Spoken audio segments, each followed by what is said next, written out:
As the summer heats up, so does soccer in Oklahoma City. Energy FC are unbeaten in their last 7 with 4 wins and 3 draws and have been on target at home. Tonight they take on a Fresno team, winners of 3 straight for the first time in their club's history. It's Oklahoma City, and it's Fresno, and it's next.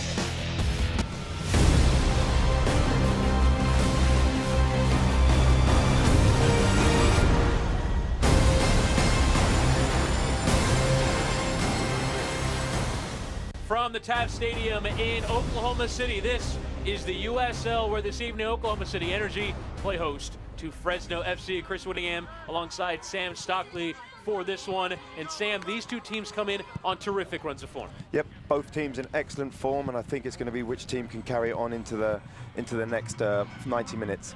Yeah, Oklahoma City Energy with 7 unbeaten as you kind of break down their run of form at the moment. It was a pretty poor start to the season with just 7 points from their opening 13 matches, but they've turned it around, led by Valesky and Dixon.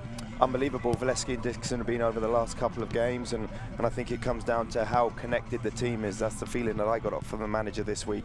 Yeah, Christian Valesky with 3 goals coming over from St. Louis in a midseason transfer has made the difference as we move now to Fresno, and the work that they've done in 3 consecutive victories, outscoring opponents 10-2. Really excited about this front 4. You know, when you've got Johnson, Caffer, Cheney and Barrera, it's going to be interesting to see them interchange and play. Yeah, they've won 3 on the bounce against Sacramento, Portland, and Phoenix, and it has them right now just below the playoff line. Should be a fun one this evening. Last time Oklahoma City Energy played at home, it was a 6-4. Could we have similar fireworks tonight? We're certainly open for it. It's Oklahoma City Energy playing host to Fresno, and it's next.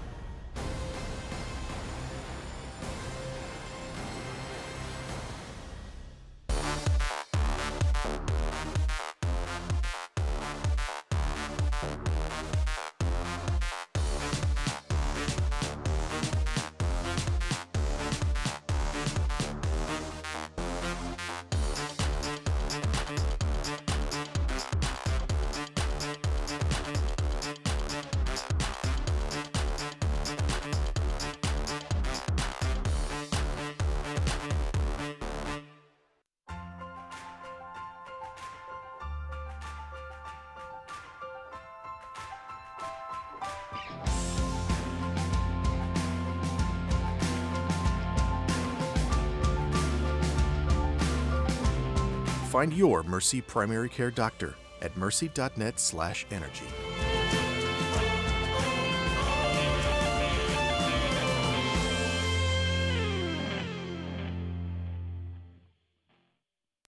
Success is achieved through hard work, and many business owners work tirelessly for years to realize the dream of franchising their business.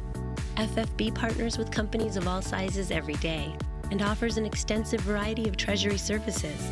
FFB will outline a plan just for you, help you streamline cash flow, and monitor your business transactions.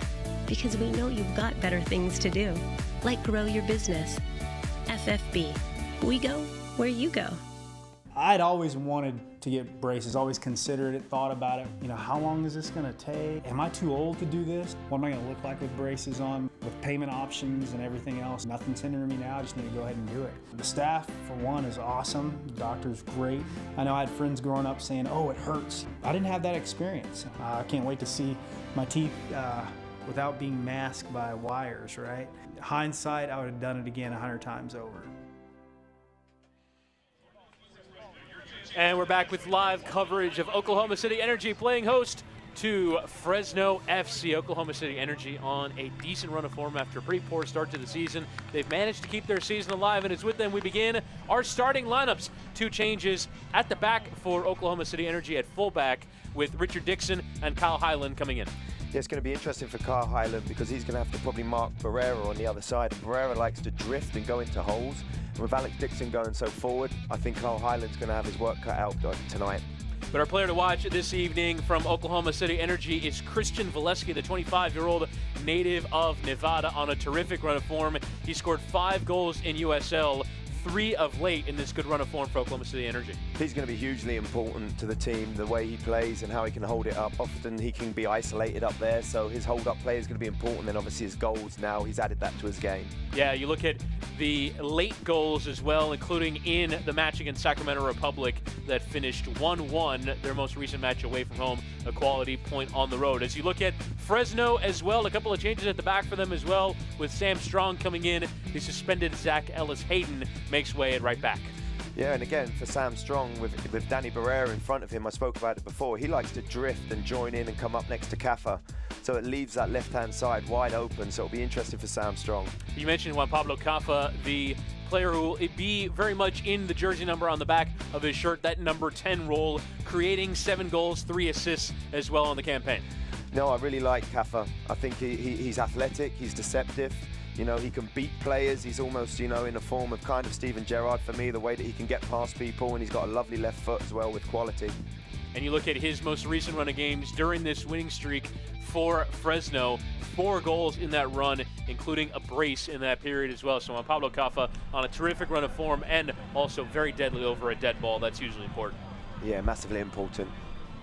Yeah, can deliver the service and also score from set-piece situations. So should be a fun one tonight. Oklahoma City Energy playing host to Fresno FC. No doubt playoff implications on this one. Fresno in 9th at the moment, level on points with Colorado Springs, but behind on the tiebreaker. That is wins, not goal difference, as it is in most leagues in the world. And then Oklahoma City Energy 6 points off the playoff line, but Fresno are currently just sort of straddling that playoff line and have games in hand on the teams currently in 7th and 8th. Totally agree, you know, and with Fresno, with their front four, Johnson coming back into the lineup after being out, you know, his pace and his ability to stretch games, he had such a different dimension to Fresno, and I really like the way that they play and move the ball. And look to get started in a direct fashion as we're underway here at the Taft Stadium, as a cross is sent in towards Callum Ross, but dealt with at the back there by Fresno. Fresno coming in off a 4-0 victory against one of the top sides in the Western Conference, Phoenix Rising. Goals from Christian Chaney, Pedro Ribeiro, Juan Pablo Kafa, and Jamal Johnson. Meanwhile, Oklahoma City Energy, we mentioned their 7 games unbeaten, a terrific result away from home against Sacramento Republic, one of the top sides as well in the Western Conference, getting the 1-1 draw. Christian Valesky with the goal in the 78th minute to get that point away from home. Oklahoma City Energy wearing their home green and blue kits. Fresno with white and blue out of trim, as we have already had our first ball out of play, and that means that Energy FC and Arvis Bank have teamed to add a new element to home matches for Oklahoma City Energy. The first ball that leaves the field of play and makes it into the stands is for that person to keep, so a little souvenir for the fans in attendance. As will be a free kick for Oklahoma City Energy, sent long by Atiba Harris, the native of St. Kitts and Nevis, making his 3rd start for Oklahoma City Energy. Lovely leave there by Barril, and earns the free kick on that left-hand side. So it was going to be of interest where this Fresno back line was going to line up, with Zach Ellis-Hayden, their usual right back, on suspension, picked up a 2nd yellow card in the match against Phoenix. Looks right now like Mickey Daly will play on that right-hand side as right back. Strong comes in as centre back, and you just see here now, Rasmussen, this is a wonderful opportunity to test the goalkeeper. Great angle.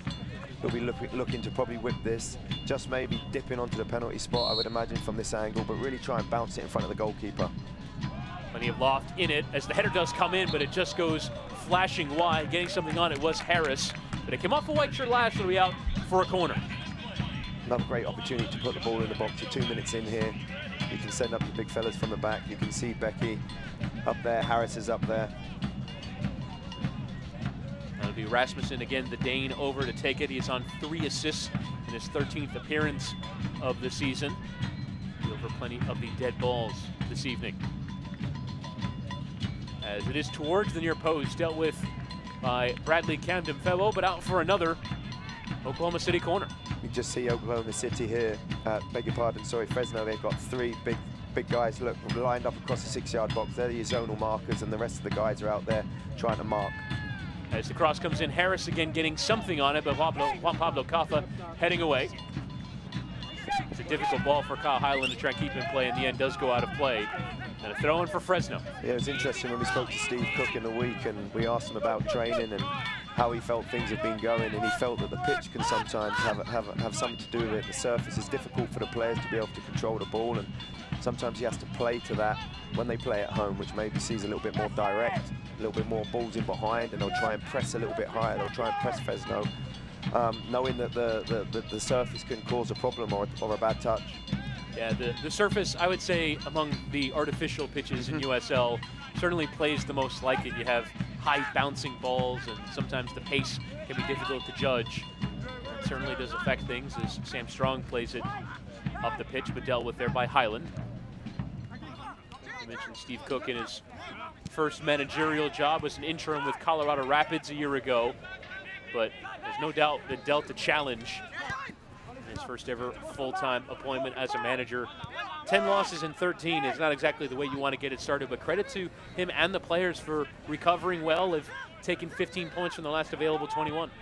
I think it's just, you know, we spoke about it earlier in the show about how I think he came in and had so many great ideas, and listening to him talk about relationships and how he's trying to build a culture, I think he came in and that was more of his focus, and he feels like now, you know, now he's got that culture. All his players are bought in. There's some players who are shining at the minute, he said, but every player wants that for each other. And he said, and the biggest thing he's seen is the whole growth and belief within the squad.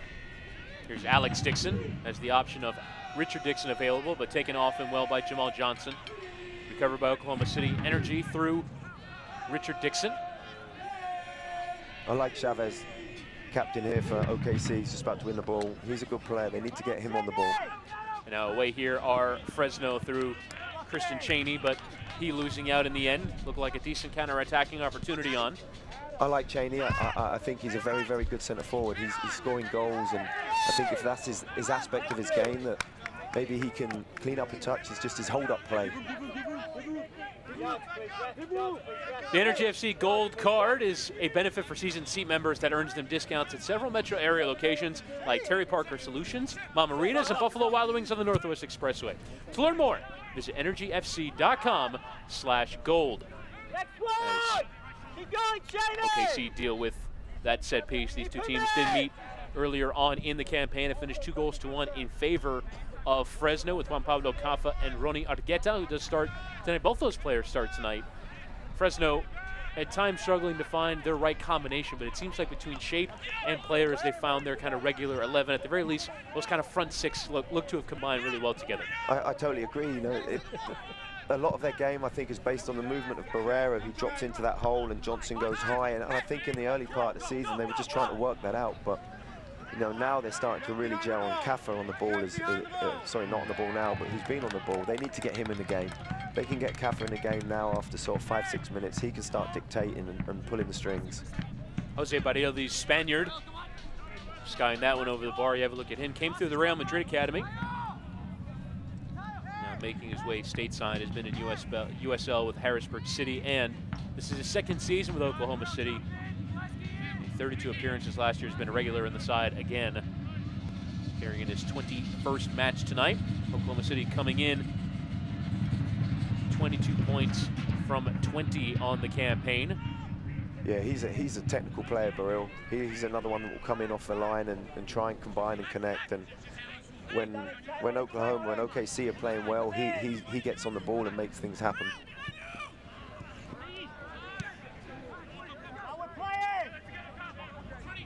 Argueta. Camden Fewo. Back four alongside Del Campo, and Sam Strong is on the ball, making his first start for Fresno. Came up the PDL system, which are the youth leagues in this country, with Ventura County. Here's Barrera. You see him again drifting. You know, he's come right in off that the right-hand side. Really difficult to mark. Rivera, who does wear the number 9 and was slated to be the number 9 for Fresno, but has been found to be a much more technical player and can be used in the center of the park. Adam Smith discovering that in the middle of the campaign. making that switch center forward to central midfielder. Players seem to like knowing what their role is going to be, but it's not always the case, and I feel like Ribeiro has coped well. No, I think exactly that. I think with Ribeiro, sometimes sometimes it's hard to play if you're back to play. You know, it feels like you don't have a lot of success. It's a different type of mentality when you play with as a striker. And then suddenly you get moved into a position and you're looking up the field. All of a sudden the game changes, and now I can see things, I can pick passes, I have a little bit more time. And I think that's what's happened to Ribeiro in there, and he's done excellent with just being able to face up the field and step onto things.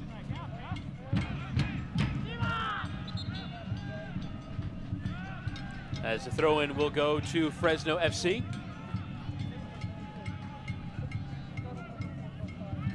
Select is the official soccer ball of USL. For the latest Select products and special offers, please visit selectsportamerica.com. Receive free shipping on orders over $50. See, that's where OKC, in that final build-up, when they win the ball in the middle of the field, they go quite direct to Volosky, and he's always looking to go in behind. And the ball with Fresno, the way that they like to keep the ball and possess at the back, it could be a long night for OKC unless they can start combining and hitting the forward's feet. Oklahoma City Energy playing their 13th of 17 home matches on the campaign, so just 4 left compared to 9 away matches. So if they are to make the playoffs, these are pivotal games to win. As Ribeiro just tries to play a cross in, and easy work for Brian Byers.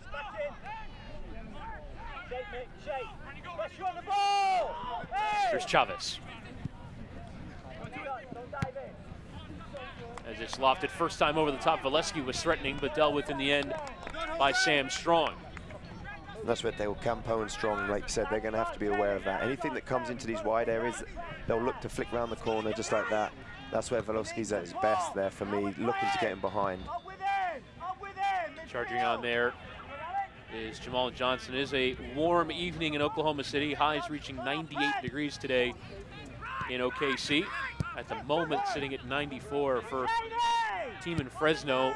Might not necessarily be used to that, and for the players as well, it's going to be difficult, in particular on an artificial surface that absorbs heat. I totally agree, but I think at the minute, the way Fresno are keeping the ball, I think it doesn't matter if it's 90 degrees or 100 degrees for the minute. I think it's great, and you know that they're a ball-playing side. You know, they're a ball-playing team, and the way that they're maintaining possession at the minute, I think it's Oklahoma who's going to have to struggle with the heat a little bit more. It does. You know, it plays another. Back in the day when I was playing, it played another 10%, you know, hotter. So you're looking at maybe 100 degrees on the turf. Kyle Rainish. Yeah, straight at Justin Chavez, the captain. You mentioned him, also native of the local area. Both Chavez and Byers this evening. It's given away. Ribeiro can charge on his options either side. Ribeiro going to slide to Christian Cheney. And well done by Byers, the Oklahoma City native, to get down to his right and take care of that pretty decent opportunity for Fresno. Just see here, ball gets played, great little step, and Cheney's just waiting for that ball to come across his body. It's just the turf. That's where we talk about the turf, just maybe slowing it down a little bit. Just couldn't get out his feet and tries to guide it back across. So it was an unlucky effort. He'll have obviously very disappointed himself. That's a great opportunity for him. But it was a great step initially from midfield. Misplaced pass. And then I think it was Ribeiro, I beg your pardon, stepped in. As it is a throw-in here for Oklahoma City. As take a look at our Twitter account. Be sure to follow us at Chris Whittingham and Sam Stockley25. Next one! Next one! Rasmussen. And Byers, who was actually with the other Oklahoma City club, short-lived though it was, in Rio OKC. He's been a professional for both Oklahoma City area clubs. Not too many local boys who've gotten to say that. I mentioned Cheney, who just had that chance. He too, a local product from the Fresno area. Came through Fresno Fuego and PDL, and comes with Adam Smith, the first-time manager for Fresno. both in Sacramento together. He's obviously seen a diamond there, because I think Cheney's got all the attributes to be a very good player. You know, he mentioned just before about it that the aspect of his game is just maybe some of his hold-up play at times, but he's a young lad and he's in a great environment where he's scoring goals and proving that he can do it at that level. It's just about tightening up some of his bits to be even better. Chavez. It's interesting, you see the holding mid, how in build-up Chavez drops right back into this outside back, and it allows the numbers. They're trying to get some numbers up down the left-hand side, down in wide areas. That's how they feel is going to be their best opportunity. Just got to be a little bit more patient in the ball. Oklahoma City last time out at home won by 6 goals to 4. You don't see that very often. In our USL Game of the Week on ESPN2, it was an incredible game to watch. I think there was, what was it, the 5th goal or the 4th or the 5th goal in that? I think was hit from, I'm not sure. Yeah, and it was an incredible spectacle. You don't very often see 6 goals to 4. Fresno putting 4 past their last opponents in Phoenix, but it's amazing how those games just happen, and you finish it. You finish it, and you're like, what's just going to happen? What's just happened there? Right. You get yourself back into it normally, and it's 4-4, and your adrenaline's up, and then you goal or you concede a goal. Those games are crazy. They're just those ones that you got to enjoy. It's one of those as well where you come to the stadium and you don't know where you're going to see. You come watch a 6-4, you can come watch a 0-0, but that's why you got to go to every match. Oklahoma City started the season with 10 losses from 13, but have now kind of climbed their way back in the table. And that is kind of one of the benefits of having 8 teams making the playoffs, is it kind of gives everyone a chance, right? You can have a poor stretch of the season, even a poor prolonged stretch, in Oklahoma City Energy with a few wins and a few more positive results as well, right back in it. Well, I totally agree, and it's one of those, as a manager, you're wanting, how long is this run going to run, and how long can we keep it going? Because it's maybe you want this type of run in maybe 3-4 weeks' time as you're going into the playoffs, but obviously, you know, their momentum's been gathering all season for OKC, and this is a product of it now. They're organized, that they all know their jobs. They tried to get the ball a little bit quicker into Velosky, and as Ribeiro tries from a long way out, easy work in the end for Byers.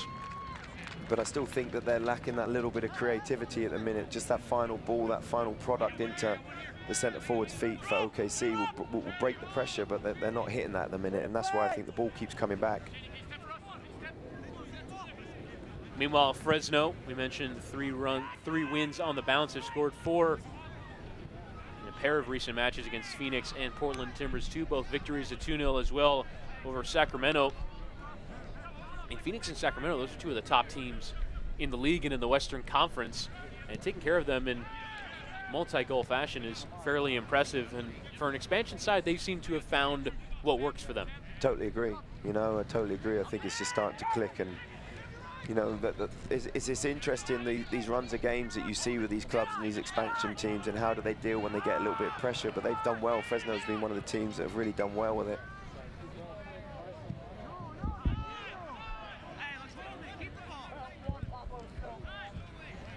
Too much in the way of goal scoring chances so far.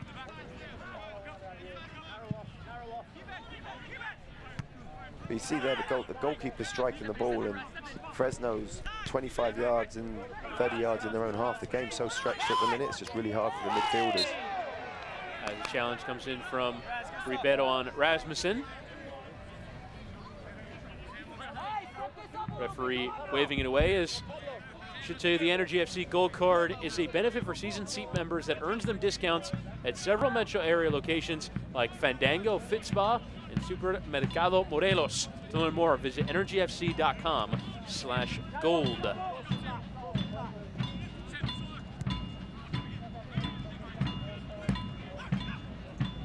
As it slid into the path there of Alex Dixon, but taken off and well by Camden Fellow, the Frenchman. This is where both teams to try and nick it in this area. Yeah, it's given away in the center of the park, poked through in the path of Valesky, who's onside. Valesky trying to get in ahead of the goalkeeper, Raynish, but Raynish off his line very well to claim. Keeper's done very well there, really well timed.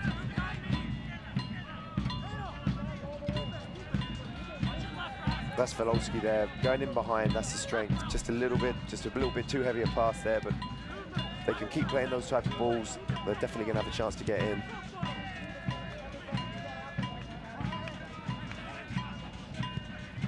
Kaffa trying to spray it for Camden Fewo to chase. And well played there by Richard Dixon to play it off of Camden Fewo and out for a throw-in. Christian Valesky leading the line tonight. He will have some competition arriving soon. Adam John coming over from Columbus Crew, not in the 18 tonight, but an out-and-out center forward. Pretty bit of competition for places. I think it's really important.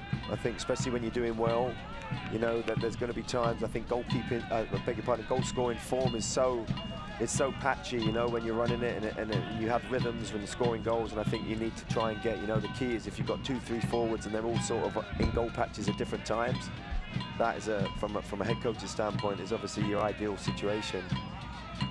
We've had more than a few loanees, most of them from FC Dallas, come into Oklahoma City Energy, and Jordan Cano, Francis Tuahene, Emma Tumasi as well. Add Adam John to that mix, as there will be a free kick here. They're at the coming together between Ribeiro and Ross. There's nothing wrong with that. I think Ribeiro just lands bad. I think he's landed on his wrist there. Maybe it's his shoulder or maybe it's his wrist, but it looks like he lands on his wrist.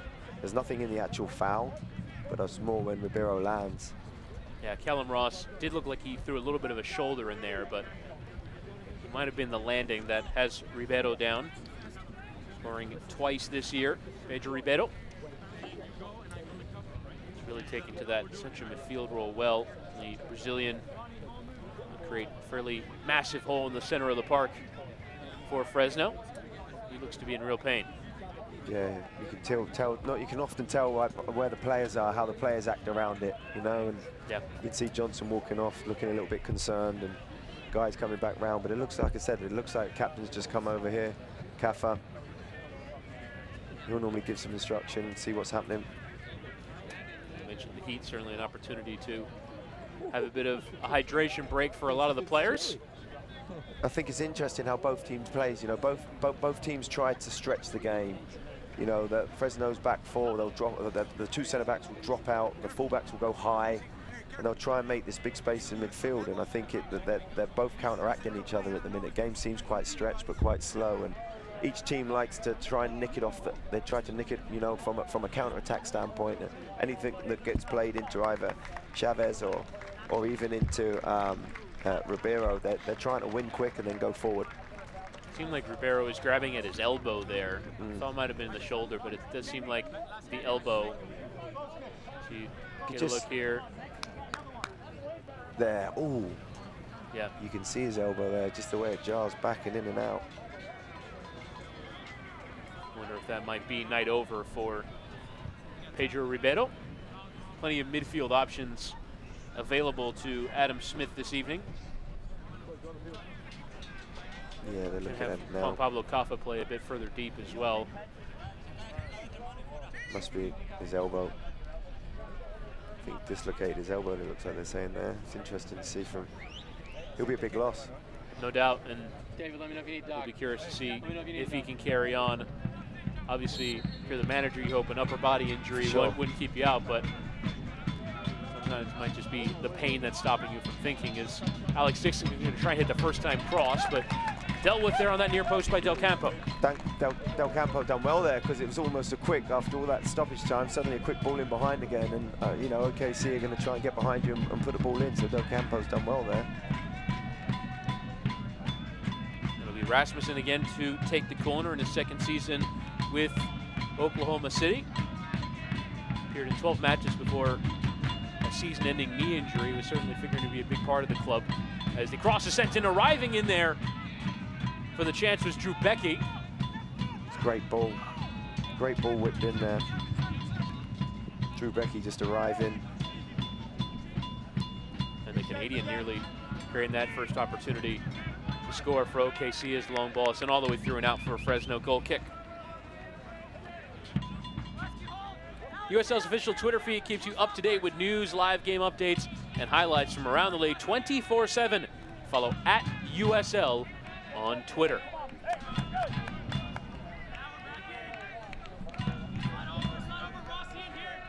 Reynish starting in at 17. Only 22 matches this year for Fresno. Came over from Atlanta United, where he was the third choice keeper. Brad Kuzan and Alec Khan. Reynish, a long time at professional level, but appeared in just 38 club matches at 35 years of age. Has mostly been a backup keeper, but now in Fresno getting his opportunity to start regularly, and he's taking the job fairly strongly. He's done very well, yeah. And so it's amazing how goalkeepers, how sometimes they can just be backups for so important though, you know, you think of the reps that they're doing and how they have to work for each other. As the ball is sent long for Valesky to deal with. Sam Strong very aggressively going through Valesky to head away. Nothing wrong with that. It's a great header from the centre back. Just pops up off the turf and gives him an opportunity to be able to win the ball fairly, but also let his centre forward know that he's in town and it's going to be a difficult evening. Valesky letting referee Ismir Pekmic know that the contact is fairly strong. Nothing wrong with that at all. This ball comes into the area, nearly on for Alex Dixon. Settled by Valesky. And now Richard Dixon. Here's the ex-St. Louis striker, going to play the 1-2 on the edge of the penalty area with Callum Ross. Tries to swing the cross in, but Ross will leave it for Richard Dixon. As Alex Dixon short, he'll play the option. Very deliberate build-up here for OKC. Nice touch there by Chavez. Jose Baril trying to clip it towards Ross, but thought there was an option further wide. Well, a bit misplayed there by the Spaniard. And there's that Brill coming inside off that left-hand side and coming in trying to combine and connect. It's really difficult there for Fresno's midfield to try and pick him up because he drifts in late and gets on it and gets turned, and he had the right idea, he just misplaced the pass. He was just trying to break that pressure from the two defensive midfielders. Okay, so just trying to play out. All the way back to goalkeeper Byers. Comes from Tulsa Roughnecks. Made the tour of Oklahoma City. Or of Oklahoma, I should say. This ball is clipped over the top towards Alex Dixon. Now for Ross. On his way, going to send the ball long. Highlands has a long way to go to get there, and Sam Strong just watches it go out of play. Ball is probably meant for Valesky. It's about a 60-yard sprint for Highland to go and make. Those are the ones Highland's got to look at and think, oh, I just can't get there. I'm going to try it. No, I'm going to keep my shape. I'm going to keep my shape. At the minute, I'd like to see Alex Dixon. It's difficult because of the shape Fresno are playing, should I say? But if they can get Alex Dixon on the ball more. As Rasmussen will strike from a long way out, forcing a brilliant save out of Reynish. Out of nothing, a fantastic shot from a long way out from Philip Rasmussen. It's almost, it looks like almost 30 yards. Lee just takes one touch, and as he hits this, the ball doesn't move. You can see he just hits it perfect. It almost knuckles. And the goalkeeper there's done very well because that ball is moving. Great effort there from Rasmussen. That was headed for the top corner as well if Reynish doesn't get there. Great save, great hit. Samuel swing the corner in. Arriving in there is Harris. Does knot it down. Plenty of blue shirts in the area. Eventually dealt with by Ribeiro. And Kafa tries to send Jamal Johnson on his way. It's a great ball there from Kafa. It's Richard Dixon, the Jamaican, just settling it back with his keeper under the pressure of Jamal Johnson. He's a good player, Kafa. Really good player. I like his ideas, how he plays. Just that little one there. Ball comes in. He knows the pressure's coming from his right-hand side. Uses his lovely left foot just to flick it around the corner to Jamal Johnson, who you'd like to see in a 1v1 situation. So Kafa, they've got to get Kafa on the ball to get some success. Kafa coming over from another Oklahoma-based club in Tulsa Roughnecks. 9 goals and 8 assists a year ago with Tulsa. He's on his way to similar figures again this year with 7 and 3. Kafa wears the armband as well into the path of Barrera, who goes down on the way to the challenge. And Chavez, the captain, gives away a free kick in a dangerous area. This is Kafa kind of range. Yeah, this is Kafa's range, and that's disappointing there. Chavez, I don't think there was anything in that. I think you can see the disappointment because Chavez knows this is Kafa's range right here. Left foot as well. I think the left foot in this position, I'm gonna give it a call. He'll go maybe over the wall to the right-hand side, just up and over. What do you think, Chris? Yeah, we've seen him certainly score those kinds of goals before, so I would say he's at least going to give it a try from that kind of range. About 25 yards from goal. Just see Ribeiro there as well, just on the end of the wall. He's just blocking the goalkeeper's sight. Just as Kafa was about to hit it, you'll just see maybe Ribeiro just move. You can see Cheney in there. They're just trying to block the sight. They're just trying to muscle a little gap, a little area that they can move through. And it's Kafa into the wall. And it might fall for Ribeiro. Takes a deflection on the way through. And the end settled by Brian Byers. Great defending there by Chavez on the second ball.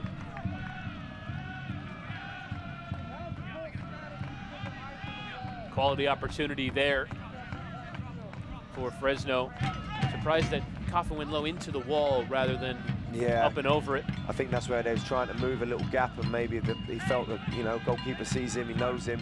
If you're playing against Kafa, you're going to do your homework. He goes up and over here, so sets his wall up right, and I think he was just, you know, Kafa was trying to bend it through that little gap with Ribeiro moving out the way. Here's Dixon. He's going to loft it towards that back post and Valesky, but in the end going out of play. Alex Dixon, 5 goals and 3 assists his second season with Oklahoma City. You just see frustrated with his delivery there. He knows he's in a good opportunity. But I like this lad. You know, he's direct, he's quick, he likes getting 1v1 situations. He can, you know, he's a player on your team that can, when you're under pressure, he can stretch the game 50, 60 yards. And that's so key when you're playing in these sort of situations where maybe you're not having the ball as much. So a quick counter-attack and a player can get you 50 yards up the field. That's exactly what he can do.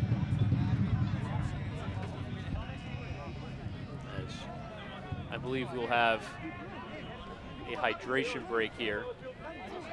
We had a kind of mini one earlier with the injury, but temperatures in the 90s tonight in Oklahoma City, so these are well warranted.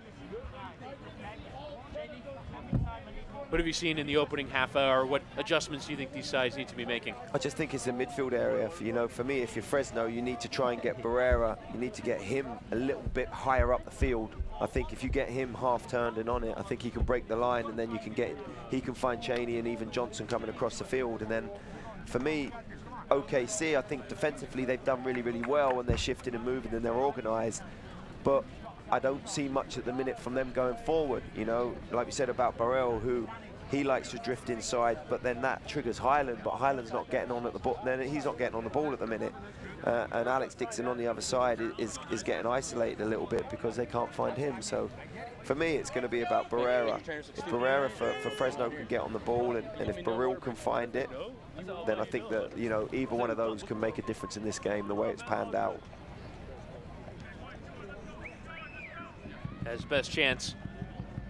And the reason why I say that is because both teams have dropped off, Chris. You know, it's not like a high-pressing team where you've got Valesky's got 50 yards to get him behind. There's no space to go. So that's where now, you know, is that where you think where the temperature might play? Is you're not going to be high pressing. You're not going to try and expend energy on that element of the game. Yeah, I think so. But I think they also know, you know, if you've done your homework, you know that Valesky likes to go in behind. So I tell you what, it's a hot day. We're playing on turf. I'm going to drop off 20 yards. Now there's nowhere to go in behind. Right. As will be a throw in here for OKC. But a decent looking chance from Rasmussen. Oh, that's a high boot there from Sam Strong, but the whistle had gone before that. You can see Sam Strong, you know, he's a 100% type of defender. Just the way he ran over the other, just before it was going out of play, you know. And they've been getting, you know, they've been bumping and knocking into each other, and Velosky's going to have to keep his head here, you know. Yeah, I think that's the conversation. It is a foul, 100%. The referee's got it wrong there. Valesky has dipped his head, but, you know, Strong's got not only got his shirt, but he's also put his foot up there. I think there might have been a foul against Valesky before the incident occurred. A little bit of a pulling of the shirt, but obviously the optics on what Sam Strong did looking a bit worse. U.S. Youth International, U23 level Sam Strong. 2015. It's difficult as well for Filosky because he's up there on his own a lot of the time. So you've got Sam Strong, he just sits in front. And then you've got Del Campo underneath. The 1-2 is attempted there on the edge of the area between Jamal Johnson and Cheney. The end work relatively straightforward for Brian Byers. The Energy FC Gold Card is a benefit for season seat members that earns them discounts at several metro area locations like Carl's Plaques, the Soccer Store, Dental Works, and Movie Central and Flower Boutique in Tuttle. To learn more, visit energyfc.com/gold. A little bit of a tug there from Valesky. And again, the whistle goes from Izmir Pekmic. Hasn't had too much to do in the opening half hour. This will suit OKC for me. I think this will frustrate Fresno in the way that they like to attack. They've got some real flair players, as we've spoken about, and I think this will suit OKC a little bit more. It's going to be Fresno who are going to have to find a way to be able to break this 2 blocks. You know, they've got the midfield block and that back 4 block, so it'll be interesting to see how they work that out in the next sort of 15 minutes of this first half. Fresno in a difficult stretch of matches at the moment. 4 consecutive away from home, 2 in Oklahoma with OKC tonight, and then Tulsa as well coming up. Then they're at Sacramento and at LA Galaxy too, so at least you stay in California, but 4 consecutive away matches. Fresno, particularly in their current predicament on the playoff line, going to need to be grabbing points in these games. Yeah, I think it's credit to the managers and how these games are set up. There's nowhere else, I don't think, anywhere in the world where you can go on a road trip in soccer for 4 games and then come home and play 3 games and then go away. And that really must have an effect on your squad and how you select your squad and all that, you know.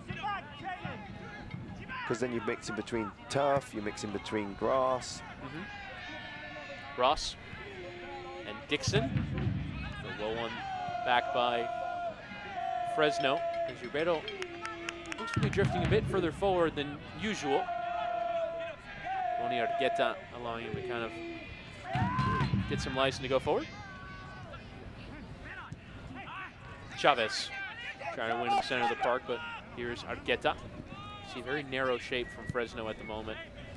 And we can see, you know, what I like is Ross or Rasmussen and Barrel are trying to, that they're trying to get numbers up around that Ribeiro, their one holding midfielder, to try and change it. They realise that they're trying to get some numbers up there, and that's going to be a key to the next sort of 5 minutes if they can continue to do that and get on the ball.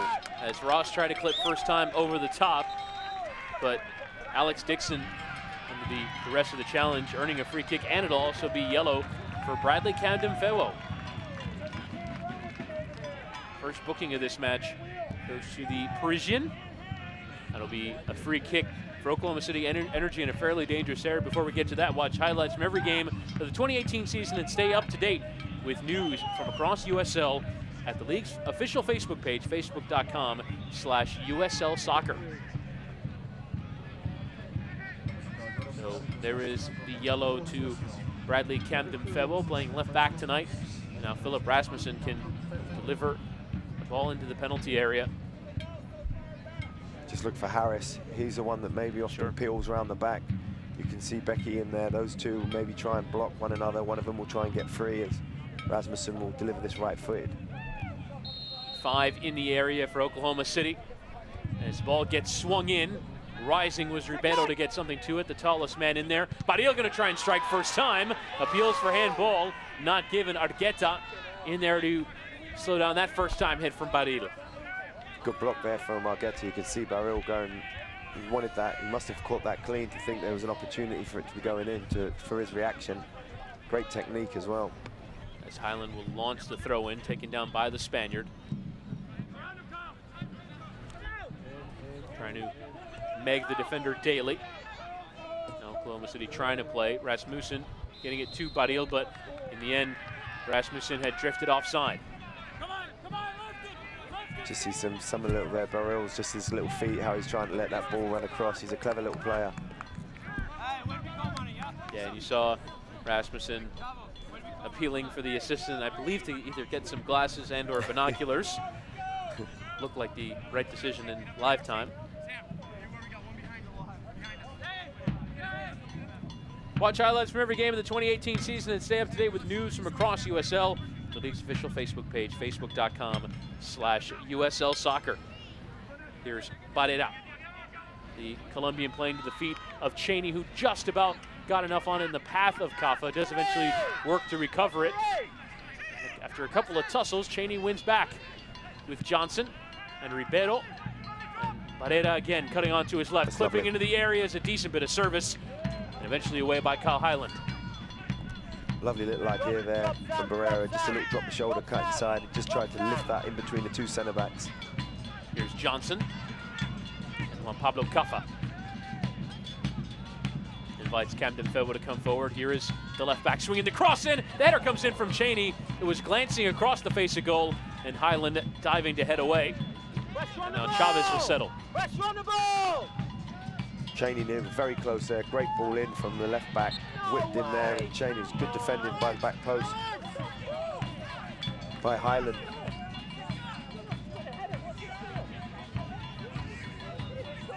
See Adam Smith having a conversation with the fourth official. It will be a free kick in the end to Oklahoma City. Playing in their home of the Taft Stadium and using it since 2015 after renovations were completed. This is also a high school football ground. What a really good run of form from July until the start of this season, when things really started to go wayward for Oklahoma City. Beaten for months on this ground. Now seem to have recovered their form, and at home as well. 5 wins, a draw, and 6 losses. 5 of their 6 wins coming at this stadium. As Rasmussen is again over the free kick, responsible for the best chance of this first half. Curling effort, forcing goalkeeper Rainish to a brilliant save. Just hit the bench there. They're all trying to now get free kicks. I think Fresno's been a little bit disappointed with some of the refereeing at the minute, feeling like it's going against them. Lovely flick there from Jamal Johnson, and Camden Fellow going to try and keep it in play, but just about rolled off the turf there. Clever by the left back, just getting back in there. You can see from the seasonal pro, Camden Fellow just knocking the ball out of his hands just to get back in position.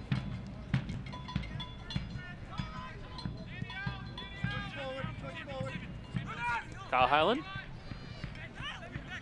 27-year-old, in his 3rd season with OKC. In the regular left back. You just see Drew Becky there calling to his holding midfielder. The only thing he could do is go back to the goalkeeper. He's looking for his 6. And his goalkeeper trying to find Valesky. In the end, dealt with by that back 4. But look how big the game stretched there. The goalkeeper clears it, and OKC are only, what, 25 yards outside their box. Ross. And Dixon. She came off of the left back, Camden Fellow. It's a great battle between Dixon and Farrow out there. You know, Farrow's a very, very good 1v1 defender, and obviously Dixon's got that pace and ability to get out, to get at you. And he's not had much success at the minute for me, Dixon. You know, the left back, Camden Farrow's been the one that's won that battle for me at the minute in this first 41 minutes. Byers. Played collegiately at the University of Science and Arts of Oklahoma. Imagine they've too many products going to play at the pro game, but Byers has looked pretty solid here in goal. Trying to play the 1-2 there was Ross, and then Dixon's going to side of the path of Baril into the penalty area. Here's Jose Baril cutting onto his right further still. Alex Dixon and Ribeiro coming from behind to recover very well. Brilliant. What a ball as well to release Cheney up top. Leave it with Kafa. Cheney going down. Not too many white shirts joining in the counter-attack. Settled here with Barrera. Ribeiro. He does very well in there. We can see why they play him in there now. He's comfy for a big man on the ball. You can see that he's good in the air and he likes to get forward. He's still got that attacking tendency. Do I need to say more than he's Brazilian? Oh. Here's Barril charging forward now as Valesky tries to make a couple of runs. Oh, They're going to slide to the path of Dixon. What a ball as the shot comes in, and coming across well to just put him off there was Camden Febo. Got a piece of it as well, and it's out for an OKC corner. What a wonderful ball that is there from Burrell. Just the way he cuts back in and just splits it. What a ball. Look, drops it right in behind there. And great defending there from Camden Farrell, the left back there. Brilliant. Great. Tracked him right in there, otherwise that's a goal.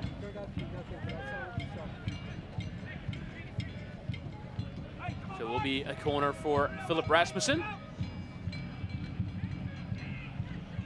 A fifth corner of the match. Fresno have yet to have one.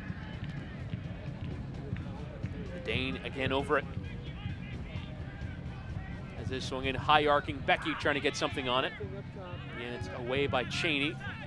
And further still by Kafa. No white shirts forward. Here's Chavez. And Richard Dixon.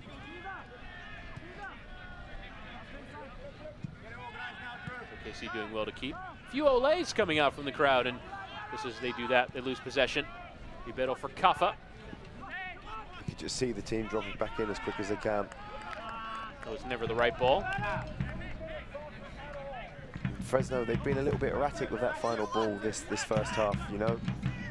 You see Kafa, they've got to try and find Kafa's feet. They've gone in behind a little bit too much for me. They've tried to get Cheney in behind and release. Then maybe they can just try and find Kafa's feet a little bit more and get him on the ball in that first scene.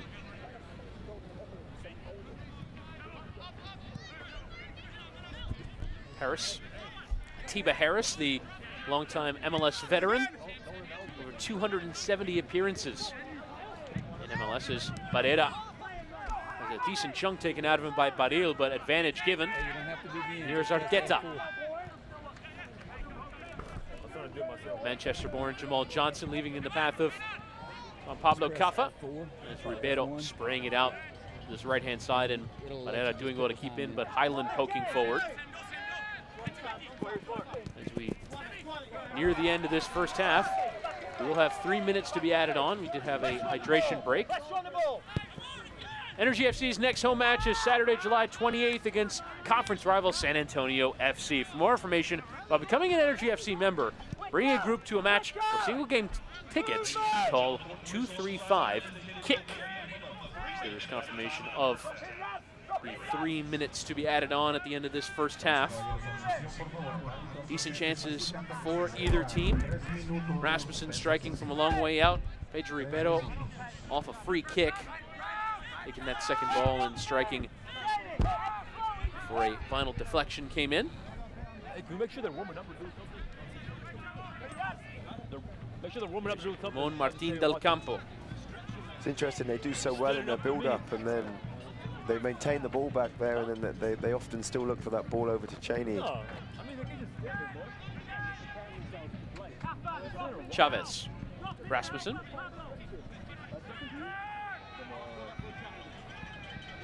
But he'll just letting the ball come to him. There's maybe a tendency with the turf to take a few more touches, but Badil, I think, knows how to play it. As the challenge comes in from Camden Febo. Throw in here for Oklahoma City Energy. It remains 0-0 as we approach the end of this first half.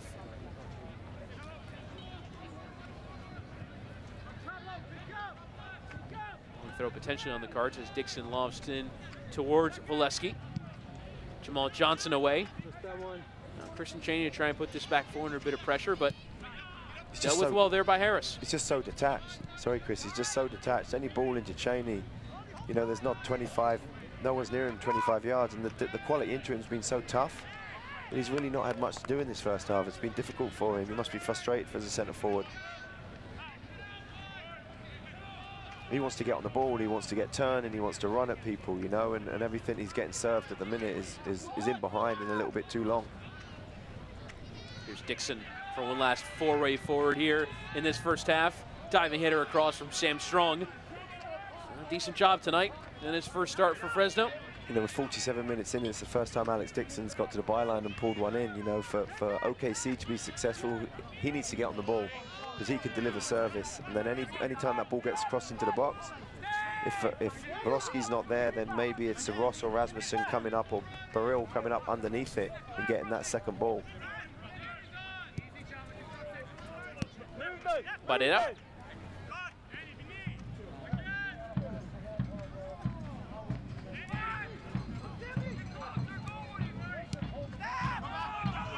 Awkward there from Ribeiro. Just see, you can see his grimace in his face as he dropped it off, feeling, oh no, because that's his job as a number 6. You can see him dropping in there. He's the one that gets on the ball and tries to make it happen. You've seen a couple of balls he's hit left-footed. And that is the end of the first half. Still no score through 45 minutes plus at the Taft Stadium, Oklahoma City Energy. A few decent chances for either team. Philip Rasmussen forcing goalkeeper Kyle Renish into a brilliant save. Pedro Ribeiro off a free kick as well with a decent opportunity, but we are still scoreless as we enter the halftime interval. Coming up next in our halftime show, we'll have first half highlights and a look from the Liz news and notes from around USL. You're watching Oklahoma City Energy 0, Fresno FC 0. I'd always wanted to get braces, always considered it, thought about it. You know, how long is this gonna take? Am I too old to do this? What am I gonna look like with braces on? With payment options and everything else, nothing's hindering me now, I just need to go ahead and do it. The staff, for one, is awesome. The doctor's great. I know I had friends growing up saying, oh, it hurts. I didn't have that experience. I can't wait to see my teeth without being masked by wires, right? Hindsight, I would have done it again 100 times over. In Ireland, the first Sisters of Mercy were called the Walking Sisters because every day they went out in search of women and children who needed healing or help. Mercy continues to answer the same call, dedicated to the health of every woman who comes to us for care. Mercy, in every era, your life is our life's work. Learn why we serve at mercy.net/legacy. Success is achieved through hard work, and many business owners work tirelessly for years to realize the dream of franchising their business. FFB partners with companies of all sizes every day and offers an extensive variety of treasury services. FFB will outline a plan just for you, help you streamline cash flow, and monitor your business transactions. Because we know you've got better things to do, like grow your business. FFB, we go where you go. Before the celebration, before the projections. Wait, those are the projections? Before you changed course. Again. Before the late nights, long shots, and leaps of faith. Before it was a startup, it was just an idea. And then everything changed. Cox Business. We're making the connections that change everything. And welcome back to the Taft Stadium, where your score after 45 minutes of play is Oklahoma City Energy 0, Fresno FC 0. It's been a game with not too many decent goal-scoring opportunities for either side. Chris Whittingham alongside Sam Stockley for this one, as he had a few decent opportunities in that first half, Rasmussen and Ribeiro as well. Yeah, all individual efforts. I think Rasmussen opened up his body and hit one that knuckled and nearly went into the top corner, and you see Renish making a good save, but there hasn't been much combination in and around the final third. I think both teams are happy to build up. They're not worried about pressing each other so much, and there hasn't really been any of those combinations that we'd like to see in the second half to get those goal-scoring opportunities. As we can tell you that Energy FC signed defender Drew Becky a little over a month ago, and he's had an immediate impact on the club, with the team having only lost one time since he's been in the lineup. His career was nearly cut short, though, by a strange viral condition that impacted his heart. Energy FC digital reporter Brett Skarkey takes a look at Becky's journey to OKC. When you think of great defensemen from Canada, you probably think about the guys on the ice, not the pitch. But this Canadian defender has certainly shined since joining the Energy FC. Drew Becky, 6'2", 27-year-old from Saskatchewan, a key part of the Energy back line. When I step inside the lines, I'm a very intense player. I like to make sure guys know where they need to be. I'm an organizer. I like to play balls out of the back, and a hard tackler. Just making sure, again, my biggest thing is organizing. That's my job, and clean sheets, making sure that they don't score goals. Yeah, Drew's been terrific for us. You know, since he came in, he's been a real steady and influence in that back line, and I think results have shown that when he's in the team, he's made a big influence. And I think he's just a steady player, a steady, great professional off the field. He works hard every single day before training, after training, and he's someone who understands what it takes to win games in USL. And I think we're delighted with his performances. We're delighted we've got him with the group, not only for the field performances, but off the field as well. And we expect big things from him this season. And Cook is right. Since Becky has joined the club, OKC 3-1-2, giving up only 6 goals in 6 games. Now, being a Canadian, there's a very important question that must be answered. How does he like his national dish, poutine? Oh, I love my poutine. Basically traditional with a lot of cheese. Not a lot of gravy, but you got to have enough to make sure the fries are a little bit soggy. I also like a little vinegar on mine too. So next time you're at an energy match and see a big stop and get hungry for fries and gravy, remember, Drew Becky is right there with you. For Energy FC TV, I'm Brent Skarkey.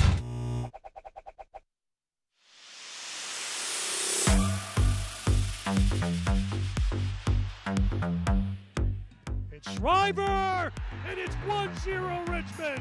That didn't come off very well. This ball headed in. Important save by McIntosh. Fury going forward again. Here's a left-footed shot. And cross in front. Header is down and it's kicked away. Herrera, 2 great saves. Oh my gosh, 3. And for Herrera, has some time and space. Lets it fly. That is sensational from Herrera. Lots of traffic in there. Gets lost. Oh, how about Marcel? Wow. Ward. Near post. Oh, what a finish by Charlie Ward. And we'll take the shot, and Fresno, an important parry with his right hand. Ramos Godoy cutting onto his right and strikes, and it goes in. Go with the right foot, and he's stopped. Isley finding Owasso with a strike, and it's number 10 on the year. Chance here for Pittsburgh. Into Brad. Oh, what a save again. Kuzminski. And it will be Salgado to strike, and he puts it in the back of the net. Brian Obi working on fines. Obi, it's off the crossbar. Moreno with the shot, and he beats McGuire. Guillen, first time, Becker down low, and Goita down low as well with the save. Lautrec sends some service in, taking off the chest by Greg, who strikes and scores. In on goal, Callie Brown off of his line. Prater denied by Brown. Shot from distance, Tambakis with the ball, with the save. Lopez onside, good ball, Cheno Guzman, almost rolling in. San Antonio FC on top, 3-1.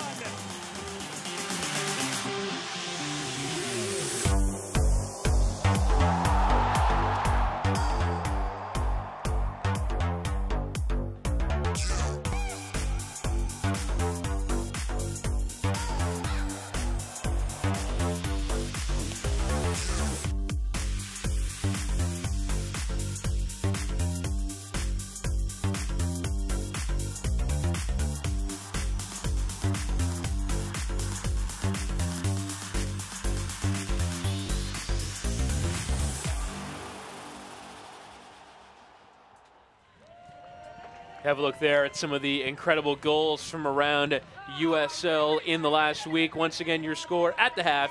It's Oklahoma City Energy 0, Fresno FC 0. Chris Whittingham and Sam Stockley for commentary of this one as we take a look now at our USL Team of the Week. There you see Junior Flemings getting the Player of the Week designation with a goal and 2 assists for Tampa Bay Rowdies. They beat Indy 11. Nana Atakora, part of that back 3. Have a look there at our USL Team of the Week, as now we can tell you about some of the big matches coming up, particularly in the Western Conference. Thursday night, Las Vegas Lights taking on Seattle Sounders. RGV, Colorado Springs, that's a big one for the playoff battle. Sure. Currently sitting in 8th, Colorado Springs. That's at 7:30 on Saturday. Real Monarchs and Phoenix Rising with 2 teams towards the top of the Western Conference, and Reno unbeaten in 16, as we showed you in pre-match, taking on St. Louis. Yeah, you know, and St. Louis has been strong. They've done well, but with Reno coming in and unbeaten, they've just a team that's found their rhythm. Yeah, and you look at Real Monarchs currently sitting top of the Western Conference, taking on Phoenix. That is an incredible game on offer, 9 p.m. on Saturday Central Time, if you want to check that one out on ESPN+. The Real Monarchs and Phoenix Rising have been two really good sides in all of USL, not just the Western Conference. We can now tell you about some of the new teams coming into USL next season. We now have 7 confirmed, with Loudoun United the latest. It's just so good for, for the country and for the sport in this country. Another 6 teams coming in, and with USL, the Division 3 underneath it now, there's so many great opportunities for these young players. Yeah, you have Hartford Athletic coming in, Birmingham Legion. I just call it Birmingham as if it's from England. No, it's Birmingham. You got to say it, Birmingham. Birmingham, that's right. Birmingham Legion in Alabama, first pro club in Alabama, Austin, El Paso, Memphis, and New Mexico as well. I believe that might just about do it for expansion. You might have 1 or 2 more when you have D3 coming up as well. When we return, we'll have first half highlights of this one, show you the near goal scoring chances for this one, as we are still scoreless. It's Oklahoma City Energy 0, Fresno FC 0.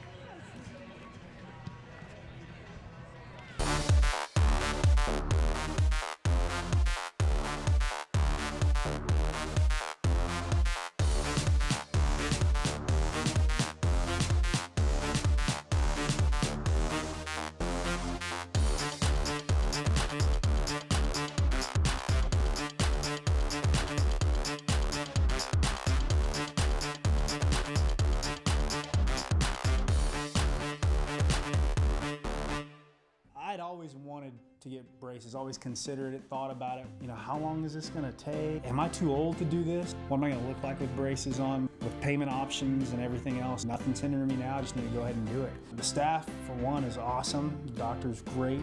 I know I had friends growing up saying, "Oh, it hurts." I didn't have that experience. I can't wait to see my teeth without being masked by wires, right? Hindsight, I would have done it again 100 times over. When that hurricane hit, the entire community came together as a whole. It was such an overwhelming response to help others. No one thought that they were going to do this before it happened, and everyone just did it. I think that's the way that human nature should be looked at. I'll stand by you. I'll stand by you. Won't let nobody hurt you. I'll stand by you. In Ireland, the first Sisters of Mercy were called the Walking Sisters because every day they went out in search of women and children who needed healing or help. Mercy continues to answer the same call, dedicated to the health of every woman who comes to us for care. Mercy, in every era, your life is our life's work. Learn why we serve at mercy.net/legacy. Continuing coverage of Oklahoma City Energy 0, Fresno FC 0. We are at the halftime interval. Chris Whittingham alongside Sam Stockley for this one. And now we can bring you our first half highlights, show you the best goal scoring chances of this one. Christian Cheney had a decent one, being slid in there by Pedro Ribeiro. Yeah, Ribeiro just steps in and won the ball in midfield and then released there. Cheney, should I say, and he just a little bit slow getting it out of his body. He'll be disappointed that with a great effort. There would be Ribeiro striking from a long way out. Straightforward work in the end for Brian Byers. Ribeiro seemed to be one of the danger men. It looked like he picked up a knock there, fell on his elbow, but appeared to be okay, as here would be Valesky and Raynish with a bit of a coming together. Yeah, Raynish comes out the winner on this one, but Valesky, this is all he's been working on, really. He hasn't had much, in and around the box. You can see being dejected getting up there. As the corner there was attempted by Rasmussen, dealt with well there by Fresno. Becky trying to get in there, but Ramon Martin Del Campo with solid defensive work. And here would be a chance out of nowhere. Yeah, here you can see just Rasmussen just opening up his body and he's hit. Quality strike there, great technique. Look, just gets it a little bit stuck under him, and I think that's what stops the ball from moving, because he just knuckles it into that nearly that top-hand corner. Flawlessly struck as here would be Kaffa smacking into the wall, but a vital sliding intervention there from Justin Chavez. Yeah, Chavez was big time here for me, just obviously staying alive. The ball hits the wall in the first half, Chavez stays alive and then gets that block, and this was a wonderful ball in there from Baril. Great vision. Need to see more of that in the second half, some more creativity. Great run there. You can see from Dixon coming across.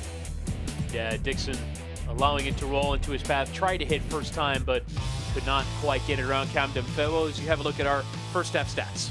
Yeah, and you know, a little bit surprised. I thought it might be a little bit more even. OKC have built up from the back and had possession the same as Fresno. You know, there's not been much pressure on them in that build-up, which is why they've maintained the ball. But there hasn't been, you know, from the midfield into the attack in a third of the field. I feel like both teams at the minute have lacked a little bit of creativity. Yeah, there just seemed to be a little bit of a lacking connectivity between back and front, and I think you've seen that in the way that the play has gone. Yeah, and you know, a big-time player for me that can change that, and I've said it many times in the first half, we've spoken about him, is Kaffa. But the service that they're giving Kaffa is the service that they're giving Cheney for me, and that's a little bit too high, a little bit in behind. Kaffa wants to get it on feet. A couple of times he's got it into feet. He's been able to flick it around the corner. He's got the vision to be able to play, and he can thread things through the back four and give Johnson something to be able to run onto. See some of the OKC supporters here on a Wednesday evening. Warm Wednesday evening. Yeah, warm into the 90s at the start of this match. I imagine as the sun goes down, it won't be quite so oppressive at the stadium, but still quite the supporters of the cause. Oklahoma City Energy did not give their fans too much to cheer about at the start of the campaign. At the very least, turn around their form at home, but they only have 4 matches left at home after tonight, with still months of the season left to play. So they're going to have, if they're going to make the playoffs, then you might have to say that they're going to have to win this game. I agree, you know, and I think that it was mentioned that from Cook, he felt coming into this game, the head coach of OKC, felt that Fresno felt that if they won this game, it might put them 6 points ahead, or you know, a 6-point game, and maybe push them out the playoff. Push him out the hump. As you do see a change coming in there, Ronnie Argueta will come out and Jose Cuevas will come on. A bit surprised to see it was Argueta and not Ribeiro, yeah, who picked up the injury. So it will be indeed Cuevas coming on for Argueta. So his night is over. Cuevas making his 8th appearance of the campaign. Another product of Fresno Fuego, which is the development club in Fresno. There is confirmation of Cuevas on for Argueta, so a little bit of a change in the look for Fresno, and Argueta was playing in that midfield area, and if we're saying that there wasn't much connectivity, then maybe a change there was needed. Yeah, and I think what you might see, or maybe that allows with Aguero coming in there, maybe that allows Roberto to join a little bit more and maybe get a little bit more of a number up next to Kaffa, so then those two can work in that little pocket between the OKC midfield and back four, because that's where there's going to be some space for them to be able to maneuver the ball. Given away there by Fresno, but one back. Here's Juan Pablo Kaffa. Interchange there with Cheney, but across well was Badil to win the ball back for Oklahoma City, and he'll go down to the way to the challenge of Cheney. Will be a free kick for Oklahoma City Energy. It was interesting just before the game kicked off and they had their huddle, and you see Fresno and the goalkeeper, you know, Rainish was talking to Kaffa in there, trying to calm him down. It looks like Kaffa's a little bit frustrated for some reason, so it was interesting how they were interacting in that circle. As the ball was put in play before they were ready. So Izmir Pekmic will ask that they go again. Unchanged sign for Oklahoma City Energy out of the break. Did look to have a bit more of the balance of the play, but not too many clear-cut chances as Dixon gives away. Cuevas going to send the ball over the top towards Cheney, who takes it off the chest. He's into the penalty area. Here's Kristen Cheney trying to work around Drew Becky. Pulls it back. Here's Cheney to try and strike, and Drew Becky handles well. Brilliant defending there from Drew Becky, because he gets beat, but the first ball beats him, and Cheney's in. And Drew Becky just sort of hangs on and gets his body back in between it, and then works him and stays calm in his defensive roles and gets a good block in. That's wonderful defending there. Yeah, it was isolated as well as Cheney marched in. Handled very well by the Canadian center back, making his 9th start. His first ever USL club. He's playing at NPSL earlier this season with Jacksonville Armada. He's mostly been an NASL man with Ottawa Carolina Railhawks, former club of yours, Sam. For sure, I know Drew well. And Jacksonville was drafted into Major League Soccer by Columbus Crew, Drew Becky. Yeah, great player. great player, more importantly, a great pro. You know, he's someone in the locker room that can motivate and takes his game serious. As Jamal Johnson's towards the byline. The cross is whipped in with plenty of pace on it. Any white shirt applying even the slightest of touches might have led to 1-0 in the end. Goes all the way out for a throw. Johnson at his best there. Really, really good from him. Gets to the byline and gets that ball back across.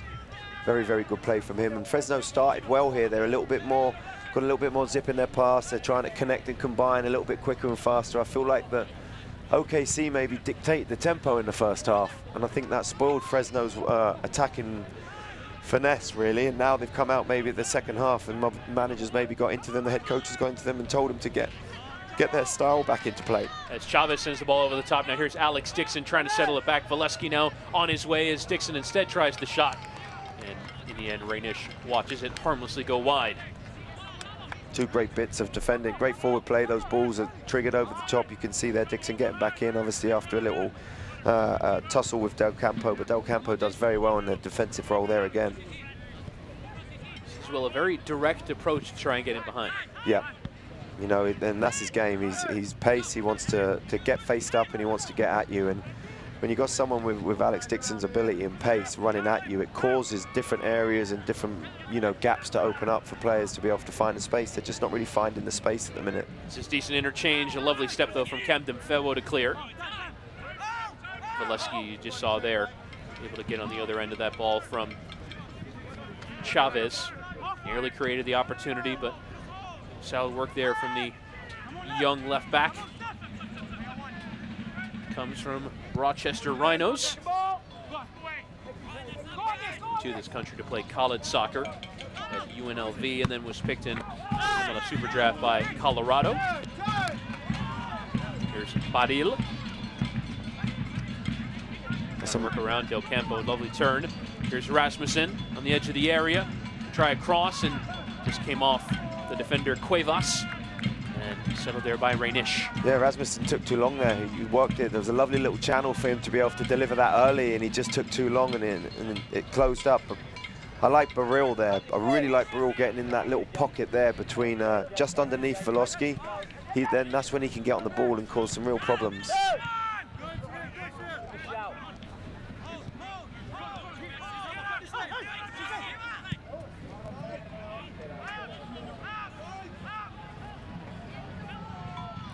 As Jamal Johnson will try and send a little cross in. Actually was dealt with there by Becky, but came off a teammate in Harris. Settles harmlessly well. Johnson's had a little bit, he's had a little bit of success down this left-hand side.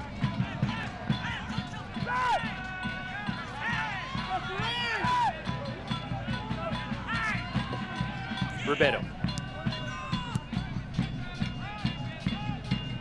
Off to there by Highland and away for a throw. The Energy FC Gold Card is a benefit for season seat members that earns them discounts at several metro area locations like Fandango, Fitspa, and Supermercado Morelos. To learn more, visit energyfc.com/gold. A foul against Baril there. Done very well, Baril. Ribeiro on the ball.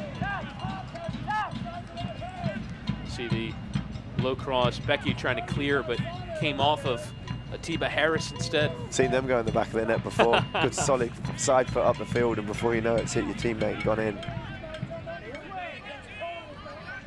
Been under a little bit of pressure here. Better from Fresno. I've enjoyed them trying to get on the ball and combine. It's been better.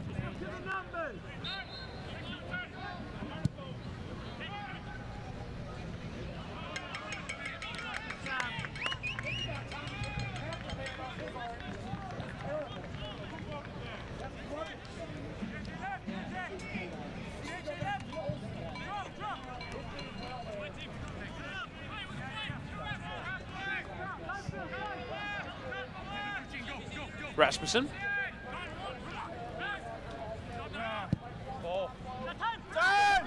Off it on the pitch, but in the end, relatively straightforward work, but Del Campo couldn't really keep it in play.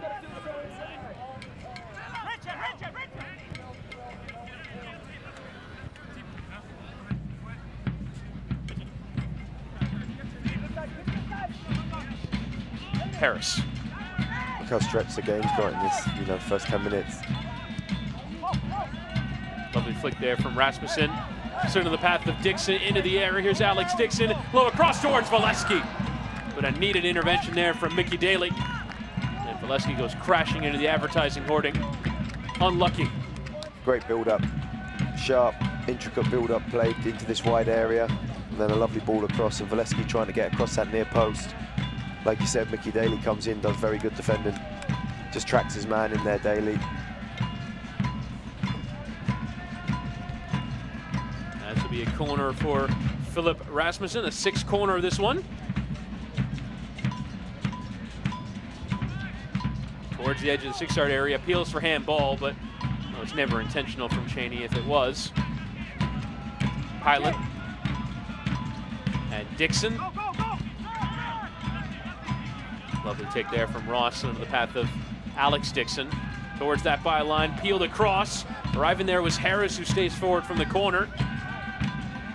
Just that needed intervention there from Fresno as OKC continued to knock on the door. Harris again.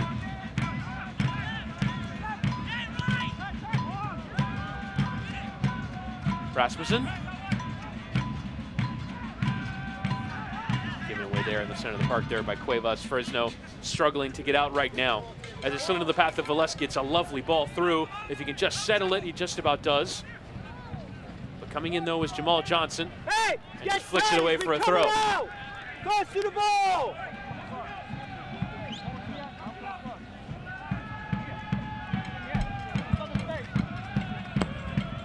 As the throw-in comes in from Dixon. Rasmussen. And now Richard Dixon. Highland coming forward in the attack. The cross gets whipped in. Arriving there was Valesky, but again it's Del Campo there to deal with it. Does come all the way out for a throw.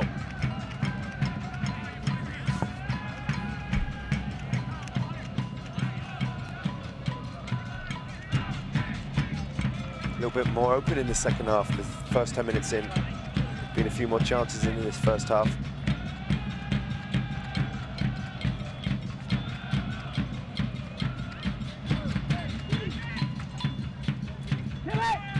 As it's dealt with there by Oklahoma City. Here's Barrera. I like Barrera. He's clever.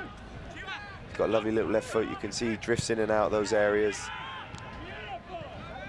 Need to get that Barrera thing, get him on the ball. He can really cause some problems. You know, his movement's so good. He comes into that little channel there and opens up the whole field with his left foot. Chavez. As this match is brought to you by Supermercado Morelos. Morelos is a proud partner of Energy FC. Get your grocery shopping done and buy your tickets to the next Energy FC home match at Supermercado Morelos stores on Southwest 59th in Santa Fe and Northwest 5th and Meridian.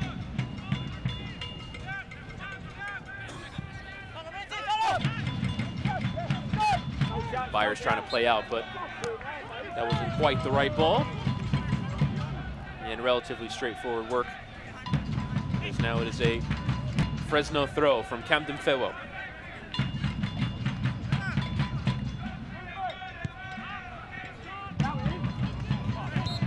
As the ball did eventually come out there off that ball from Cuevas. It's not quite had the impact that Adam Smith would have liked it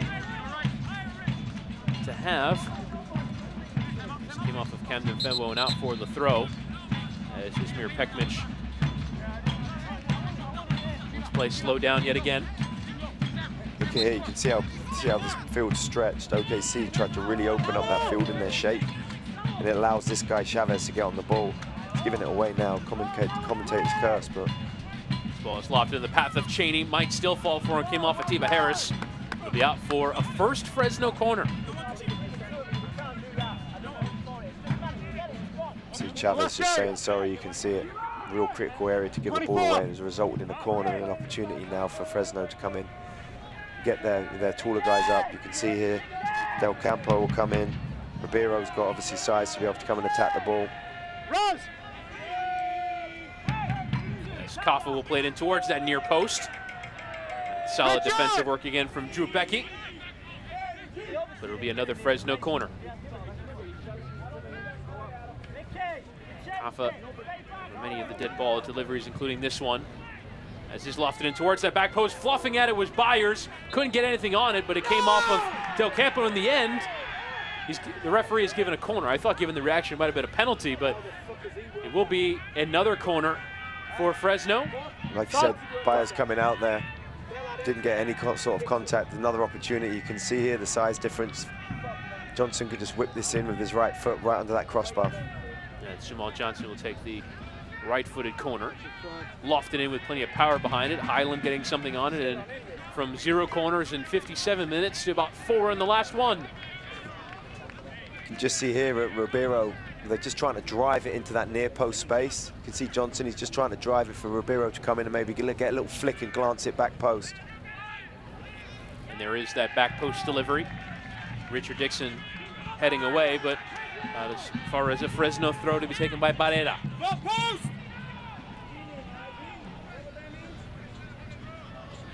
And Barrera is just going to leave it there for someone else to take. It seems like Cuevas is going to come over. Quite a long delay for a throw. A long throw, maybe. It'll be Cuevas to whip it in. A little bit of space, but instead takes it short with Barrera. Here is Cuevas. A couple of step overs towards that byline, trying to get some bit of service in, but in the end the ball came out of play and out for a throw.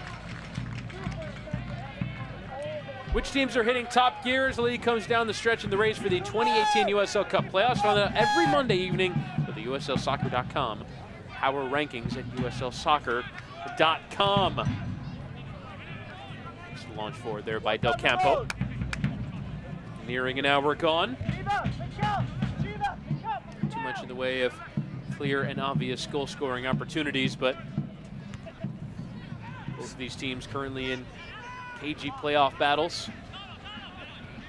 We just don't have them playing the most expressive and enterprising football at the moment. They're looking for that little, try and spring a little counter-attack, but they're getting some success in these wide areas if they can continue to do that. Camden Fimo with a decent bit of service in, but no white shirts running into that 6-yard area. And I think such a, a player that they're missing tonight is Ellis Hayden, which is obviously such a big player for them on the right-hand side. He brings such a lot of power and pace and attack down that right-hand side. And with him being out tonight, you can see there Camden Ferro trying to get down this left-hand side, but they're a lot balanced at the minute because strong on that right-hand side. Sorry, and Daly, they don't want to do that overlap on that outside, so it's isolating as well. Barrera, he normally comes inside, and then he has Ellis Hendon coming down that right-hand side. They're missing that tonight. As Ribeiro tries to play that long ball over the top into that channel for Cheney to go and chase it. If they're going to play that ball into Cheney, they've got to drop it into Cheney's feet because then Kaffa can come underneath it. But the quality from the back four at the minute into Cheney isn't good enough, and that's why Kaffa can't get anything. They can't hold the ball up and they can't break any lines. But he'll show that bit of class there as the ball slid into the path of Dixon to the edge of there with Ross. And a good opportunity there for Oklahoma City Energy. Callum Ross on the edge of his 18-yard area. He's just played behind him, I think he's just a little bit too early, or he's played behind him because he can't quite get some power on this ball. Just laid it in across here, and he's just opened his, beg your pardon, he's just trying to guide that into the far post. He just opens his body up. His right idea just didn't execute it there for him. He knows that's a great opportunity on the edge of the box.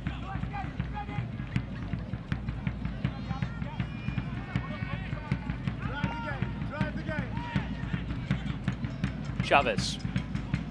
There's just so much space in the midfield. If they can get it in here and break it, Rasmussen needs to turn there. If he can get on the ball and turn, then he's going to have 25 yards of freedom to be able to play up the field. And they seem to play around the back, and then they just go straight to the front player and bypass the midfield, and that's where all the space is for them to be able to get on the ball and actually play. Taken out there by Barrera. Cuevas. Johnson.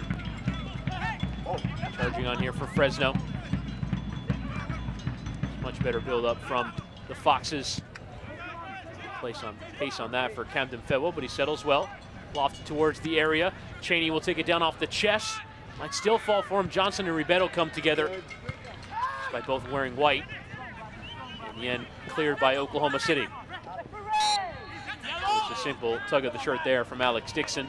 It's been difficult for Dixon. We mentioned it. He's not really, there's been a couple of glimpses of him.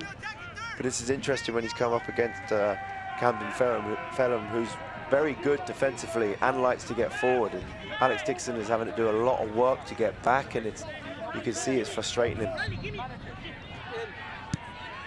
Last time out on a Wednesday night at home, Oklahoma City Energy played a 6-4, and Dixon had a brace.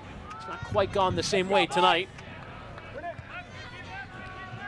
Johnson and Ribeiro going down under the weight of the challenge from Chavez, who's again frustrated to give away a free kick in that kind of area. Two centre-backs in the back of people's head 3 times. And referee Ismir Pekmic, and the fourth official as well, getting an earful.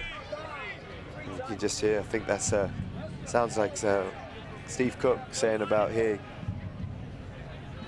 that is a foul. He's done well, but it is a foul.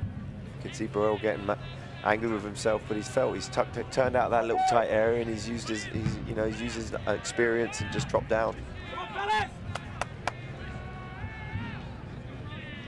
Another dangerous position. You see Kaffa here with his left foot. Might be quite a long way out to strike towards goal, but still put a decent ball in the area. I think if you, yeah, exactly that. If you're going to hit it from here, my thought process here is it's got to dip. Anything that comes off the turf in front of the goalkeeper. And Kaffa will strike in the supporter section behind that goal. And then anything over the bar is not going to help. Certainly will draw the jeers from the fans in behind that goal. It looks a little frustrated for me, Kaffa, seeing his body language, seeing how he's interacted. And he's given the ball away a couple of times and how he's tried to react to get back into that. It's just a little bit frustrating for him. He needs to just try and lead this team now. He needs to get on the ball, just one decent pass, one slip pass through, which he's capable of doing.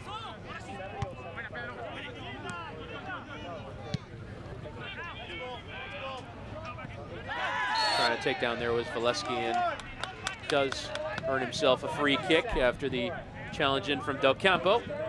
Just 2 hands in the back, I think it was there from Del Campo. He's trying to show his innocence, but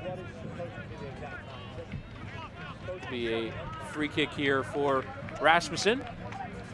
Mercy Physician can keep you at the top of your game. Find your doctor at mercy.net/topgame. At Mercy, your life is our work.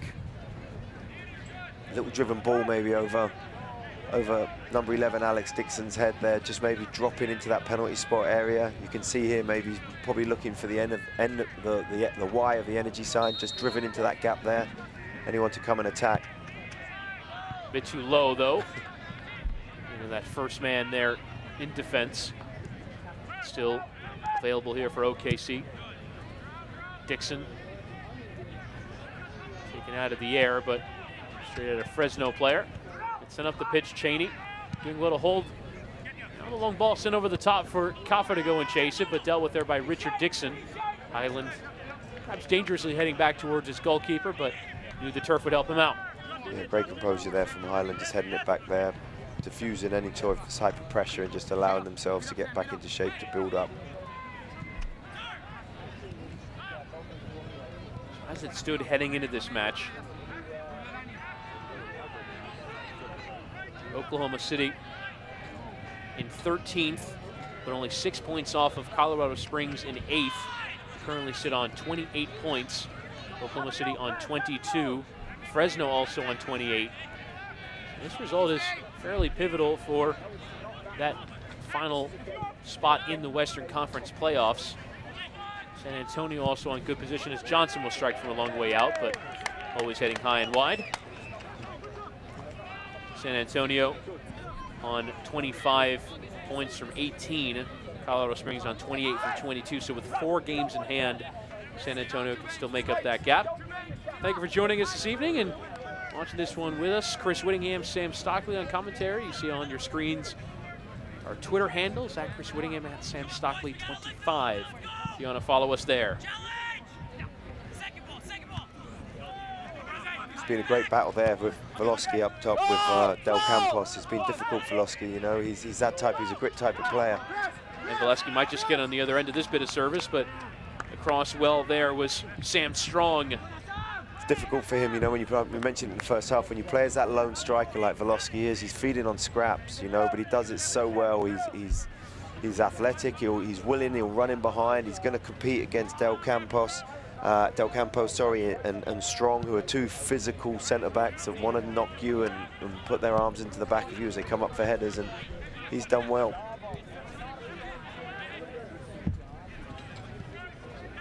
Cuevas lofted into the area. Cheney trying to get something on it, but away by Atiba Harris.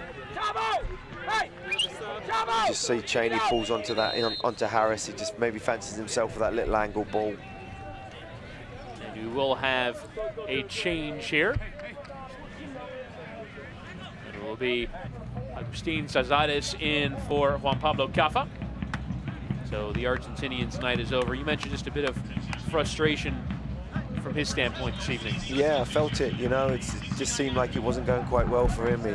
He was talking in the huddle just after half-time. You can see him as he comes off here, scratching his head, and he's a big-time player for Fresno, you know, when he gets on the ball, when he's facing forward and he's seeing a lot of the ball, you know, they're a much better team because it goes through him, and he struggled tonight, and that's credit to Chavez for OKC, who's done well in that holding position and stifled him a little bit.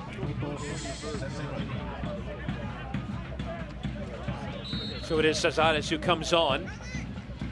Last 4 seasons with Sacramento, where current Fresno manager Adam Smith has been. Just a little bit of that connection as the header comes in off the throw-in. Cheney directing it towards goal, and Byers in the end settling it.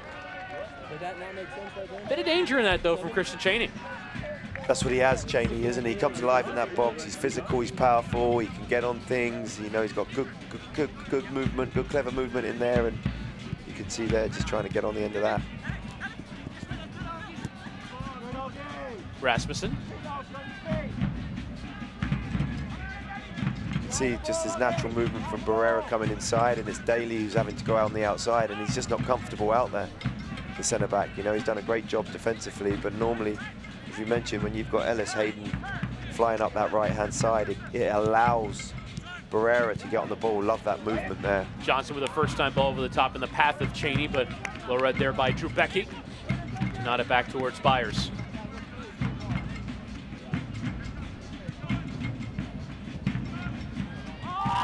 That's a long ball in the path of Valesky, and Strong leapt over him to try and win that header. Strong can scarcely believe that the free kick given against him. He's saying centre forward's bent into him, which has made him go up and over the top. You know, Valesky's felt that there as a centre forward, and just as that pressure comes in, he leans in and it looks, you can see it, just gets up high, and then with Valesky obviously bending in, it makes him come over the top. But that's what you want your centre-back to do there. There's only one centre-forward up top, so his role, Strong, would be to win that ball, and that's what he's doing. It just gives it a dangerous area for Rasmussen to be able to deliver this in swinging with his right foot. And Rasmussen has had a few decent bits of service over set pieces. Will loft this one in. Trying to get in there was Harris. But away by Fresno on for a throw. Yeah, for me, that ball from Rasmussen, I think that ball's got to be drilled. It's too float, you know, you've got Del Campo there who's going to come up, anything in the air, he's going to come and attack it. For me, those balls in those wide areas, he's floated 2 or 3 balls in there, they've got to be driven, because any type of glance or flick makes it very difficult. As the temperatures remain very high at the TAP Stadium, so we will have a hydration break here. We've yet to see the breakthrough. Best chance in the second half might have come from a long throw. It feels like it's going to take one of those scrappy goals in order to make the difference. I think at the minute, you know, how you can see this game going, maybe Johnson getting to the byline and pulling one back and there being a scramble in the box, or maybe either Del Campo or Strong fall asleep with a ball over the top and Valesky's going to get onto it. You know, at the minute, that's how you see these goals coming, maybe from a set place or dead ball. But any type of build-up play or any type of sort of fluidity through that midfield into the front three, it's sort of lacking tonight. This season is the 5th for Energy FC to celebrate. Join Energy FC in naming the 5th anniversary team. Walk down memory lane with us as we celebrate 5 strong seasons in OKC. Fun campaign, this one. First manager change after Jimmy Nielsen was in charge for the first 4 years. So Steve Cook now in charge and bringing his new ideas to the club. He regularly expects to be in the playoffs, though. We currently sit a few places below that playoff line. A win tonight can certainly make a big contribution in that effort. Depending on other results tonight in USL, we might see Fresno climb in towards the top of the table. Colorado Springs and San Antonio are the other matchup going on right now. Still 0-0 at the half between those two sides. So obviously that will dictate some of the outcomes in that playoff race. If Colorado Springs are victorious, certainly will change the math a little bit, but you have to say, it doesn't really look like either team are going to find that winner. Here's Ross. OKC have yet to make a change as well, so they can certainly try and influence the game that way.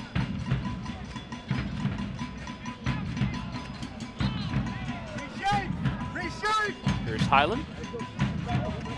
As we have been told, there will be a like-for-like change up top for Fresno's final change. Frank Tayu, the Cameroonian, coming on for Kristen Cheney. I think it's, you know, again, we look at Kaffer, and I think Cheney's been on that same sort of food chain in some respect in his service and delivery. It's just not been that night where Fresno have had a lot of the ball, but there's not really been much service for me this in the 75 minutes of into Cheney's feet or into Kaffer, and there's no surprise that maybe they've made a change to try and freshen things up top. As it's going to be a free kick given against Christian Valesky, so Fresno will have an opportunity.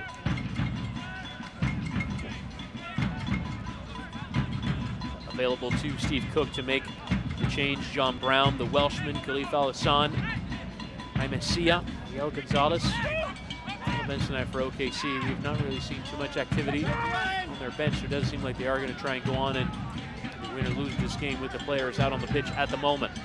You can see OK's game plans, just they've got it great, knowing that they've only got one centre forward. All you can see there, you see Harris just goes up and attacks any ball with the centre forward, Cheney, and then Becky drops off, and if it's in the right-hand channel, Becky's the one that goes and challenges, and Harris gets dropped off. They've not got to try and, for me, Fresno need to try and bridge that gap between the 9 and the 10. They need to try and get, you know, this ball here, get Barrera on it a little bit more, maybe coming inside and try and combine in those areas where you now see, you know,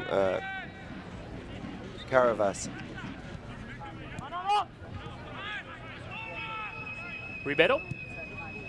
Great ball. Edge the area to the feet of Cheney. This might be his last meaningful action he gives away. I like that Ribeiro a lot. I think him converting back, you can see why him converting back has helped Fresno, and they've started to win. You know, he's strong, he can get around the field, he's got a lovely left foot, he sees the game like a forward player, little ball slipped into the front player's feet, but he gets around the field, and you can see that he can score goals, and he's got that switch of play as well, you know, with his left foot. Want to win tickets to a USL game of your choice? Show off how well you know the league every Tuesday morning.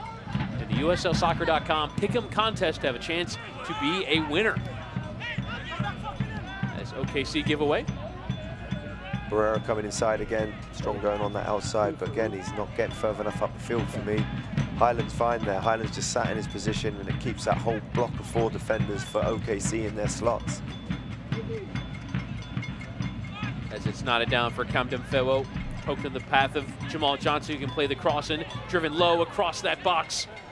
Dealt with well in the end by Justin Chavez. Great composure there from OKC, playing out, like you said, Chavez playing out to the back. Comes out to Rasmussen, I think, who dropped back in there. All right, here we go. Come on. Who's out?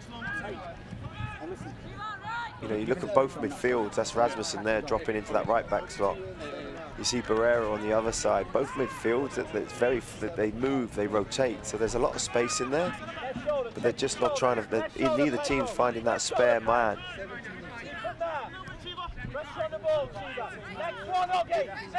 Rasmussen. Dixon just trying to get play going through Chavez. Can't break those lines, really, either team tonight. I've seen Ribeiro do it a few times, but to no avail. So I've been told that Jaime Sia will be the first change to come on for Oklahoma City. Rasmussen will make way, we're told. As Byers just sends it long and out of play in the end. The one that came to you first. So another Spaniard out onto the pitch for OKC in Jaime Sia. Madrid native went to Pfeiffer University. There was a third-round pick of Colorado in last year's Super Draft.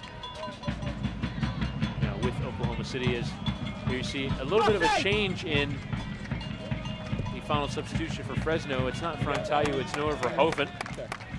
So interesting. It will be Barrera coming off. Cheney will stay on. So Danny Barrera will come off and Noah Verhoeven will come on. Again, like for like, Verhoeven will play out on that right-hand side. And, you know, a little bit of a different player. He's more of a player that's going to be a little bit more quick, a little bit more direct on that, right on that outside, and try and get to the byline where, as we've seen, Barrera comes deep and comes inside and tries to play, you know, inside off his left foot. And the teenager Verhoeven comes on, came through the system at Vancouver Whitecaps. This season, Fresno having a USL affiliate agreement with Vancouver. We'll see if the young Canadian can make a change here. Sia, though, coming on for Rasmussen to try and change things up a little bit. It's interesting, you know, they won't bring, you know, Velosky now. This is where he starts to come alive. He's had, what, 3 late goals in the last games. Getting into these last 10 minutes. A few in extra time as well, or an added time, I should say.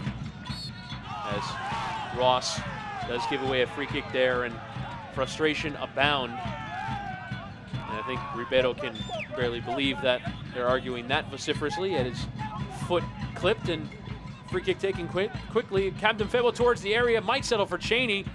In the end, dealt with there by Atiba Harris. You can see Drew Vrecki is going mad at the referee for allowing them to take it quite quickly. Jude wasn't back into place, and Cheney just, you know, dangerous ball in there. Cheney just comes across him. Ribeiro seems to have carried on okay after taking a bit of a knock in the first half. Yeah, it looked bad that when he went down on his arm. I was surprised that didn't think he was going to be able to carry on. And I think he's wearing a brace on that arm, but appears to be good to carry on.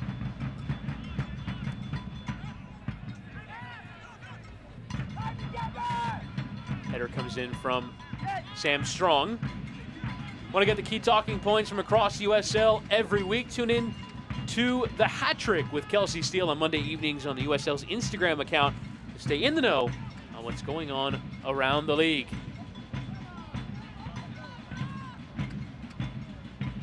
Played first time there by Daly. In the end, the whistle goes on that far side for a throw. Van Hoven there just trying to manipulate the ball in a tight area and just went out of play. But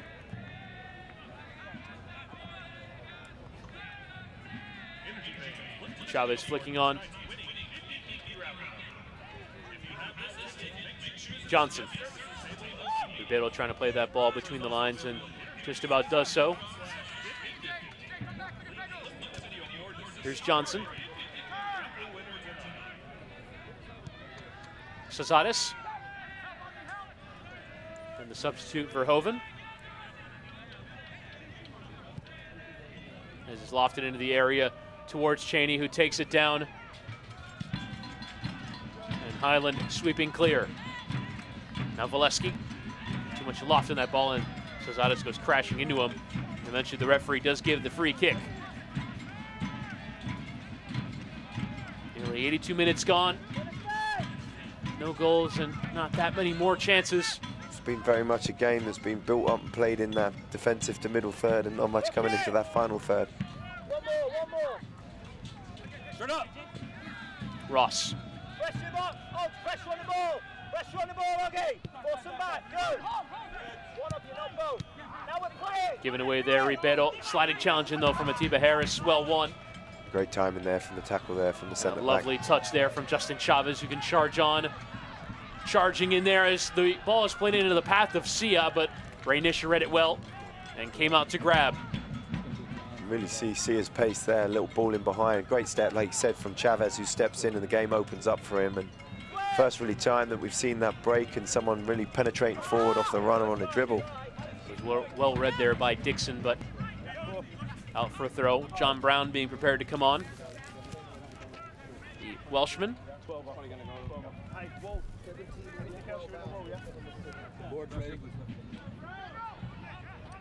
Cesares. Over the top, and this time So well spread, though. so towards spread out. Cuevas, yeah. Plenty of space in the center of the park as Ribeiro tries to clip it over the top. Into the path of Jamal Johnson. Does get ahead of Richard Dixon. Goalkeeper stayed on his line. But in the end, the referee does give the corner. It'll be Valesky who makes way for John Brown, we're being told.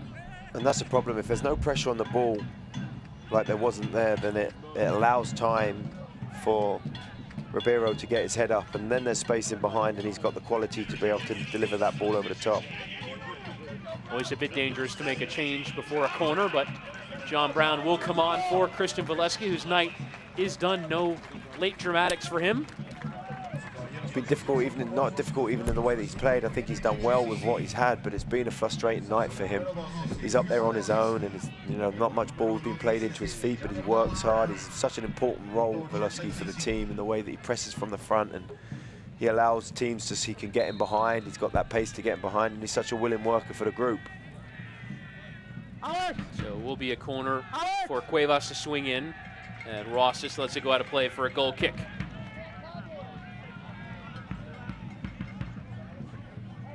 Jose Cuevas, who's come on in the center of the park and hasn't made a huge impact, just his 6th substitute appearance of the year. Also played in USL with Oklahoma City Energy and Arizona United as well.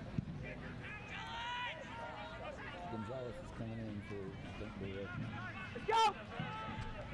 Let it fly! Throw in for Ross and Highland in towards Sia. Appeals for a handball, not given. Those are the screams you hear, along with Adam Smith's tactical instructions. Badil hasn't had too much of the ball in these last 20 minutes. Harris. You can just see Alex Dixon here. He's going to come into the picture now. That's a great area. If they can find him, they can find Burrell in there, in that little area where he drops in. Highland towards the byline to try and get the cross in. This, at the very least, get it, excuse me, that was John Brown. Does wear the cast on his arm. Stay focused. And we'll get a corner with a little more than 4 minutes to play plus stoppage time. Great opportunity to put the ball in the box here. You can see Drew Becky coming up. Harris is going to come up. Becky and Harris will try and work together, maybe get a little block and maybe one of them free up coming around the back post. Baril with his right. Send this one in. Lofted. Getting something on it there was Becky towards that back post. Hits the top of the bar. And Count Demfevo clears out for another corner. Looked like everyone stopped. Just watching it go onto that crossbar. Drew Becky there, ball in the box. You can see great in swinging from Baril into the ball here. You see Becky just rises up excellently and tries to head it back across. Great cover on the line. I don't think it's going in, but I love his execution there. He's just guiding it back in there. As Ray Nish goes down. Alex Dixon around him.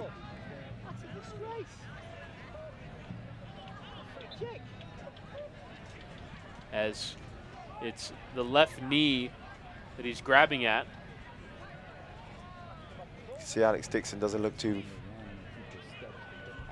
See what's wrong with him. He doesn't look too concerned about what's just happened. Referee's calling him over. The referee will have a conversation as you have a look here. Oh, Keeper grabs him. Just kind of stuck his backside out at him, and then goalkeeper tries to pull him down. Just hits the deck and pulls him down. I don't know if it was that bad. Do you think he's that badly winded from that movement there, Chris? No, he was grabbing at his knee earlier, and now at his midsection. Killing time away from home. That's what that is. Killing time away from home. Did not seem like there was a ton in that, to be honest.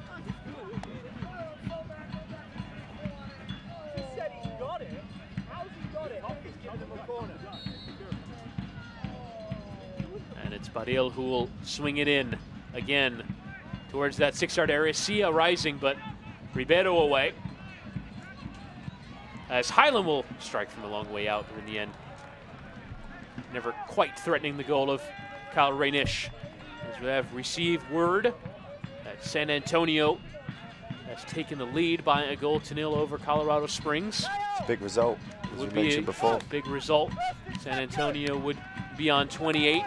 Colorado Springs would be on 28. At the moment, that would actually have Fresno into the playoffs. So you wonder if they might be okay with a 0-0 here over these last few minutes. I think when you look at your season, I think, you know, as a coaching staff, you're going to go down the list and you're going to reevaluate all the time. But you look at the games. If you're 3 or 4 away games, you're going to look at maybe 3 points, 4 points out of this road trip, or should I say this run of games. And any away team, if you can get a point away from home with a clean sheet, I think you're going to take that all day long. That's a good result.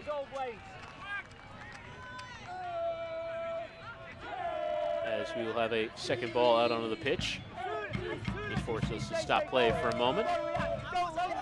There'll be a throw in here for Richard Dixon. Might be a preferred result for him. Jaime Sia has looked bright since coming on. He has. I like him. He's strong. He's quick. Puts people under pressure. As it's into the area. Might fall for John Brown, but Mickey Daly just putting him off. Now Rainish, once again, just doing a little bit of a time wasting there. Yep, that tells me, you know, that they're happy with a point away from home. That tells me, now you can see them going down. It's all starting to happen. As you see Strong there, goes down. Sam Strong now going down, going to be stretched out for his cramp.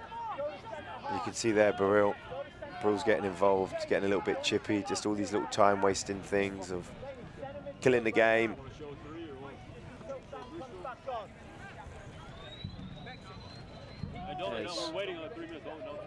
I'll just tell you more about that goal scored in that San Antonio-Colorado Springs match. Kyle Murphy scoring in the 55th minute to put them up by a 1-0. So Fresno would right now be in a playoff position if this night ended as they currently stand. Oklahoma City would be 6 points off of Fresno in 8th, but it would be something of a missed opportunity. You have this is kind of a 6-pointer in some respects. I agree. If Oklahoma City's going to try and climb up that table. And I thought that, yeah, I agree. I thought that Fresno, and the way that they've been scoring goals lately, I thought that they might come out with a little bit more finesse, a little bit more style and grace up top with their 4. You know, the 4 players that start with Johnson, Caffer, Barrera, and Cheney, and it hasn't worked out. And he ends up making some changes. Head coach Adam Smith, and again, it's just been a little bit of a huff and puff from Fresno. There hasn't really been much going forward apart from, you know, Johnson a couple of times down that left-hand side, but same goes for OKC. But this is the way that they play for me. You know, OKC, they're a solid team. The manager spoke about it, the head coach spoke about them being able to, game by game, they're getting better and better, and he really highlighted the fact in the second half of the last game, he felt defensively they'd done very, very well. So from a head coach's standpoint, he's going to be looking at this game and think, right, well, now I'm 1.5 games of defensively doing very well, because they have. You know, OKC's defensive done excellent tonight.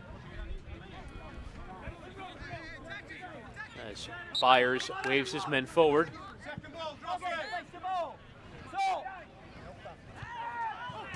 That looked like a foul to me. Ribeiro, though, will settle. Challenge comes in from Richard Dixon around Jamal Johnson. From behind. Bradley, wait, Bradley. As the throw gets launched down the line. I'm not sure Adam Smith wanted that to be put in play. And now Richard Dixon launching long, lovely touch into the path of Alex Dixon. Now Sia trying to play it first time towards John Brown, but cut out well. Sia. Pressure on the ball, Chiva. Now Alex Dixon, it's a lovely touch trying to get around. Del Campo, referee not interested in the appeals for a foul. I don't think the referee see that. For me, that's a foul, because the ball gets played into him and he's trying to touch that round the corner to himself, Alex Dixon. Campo gets in the way. You can see them arguing here about it, but Alex Dixon's done. He's tried to flick that round the corner. It's a clever play.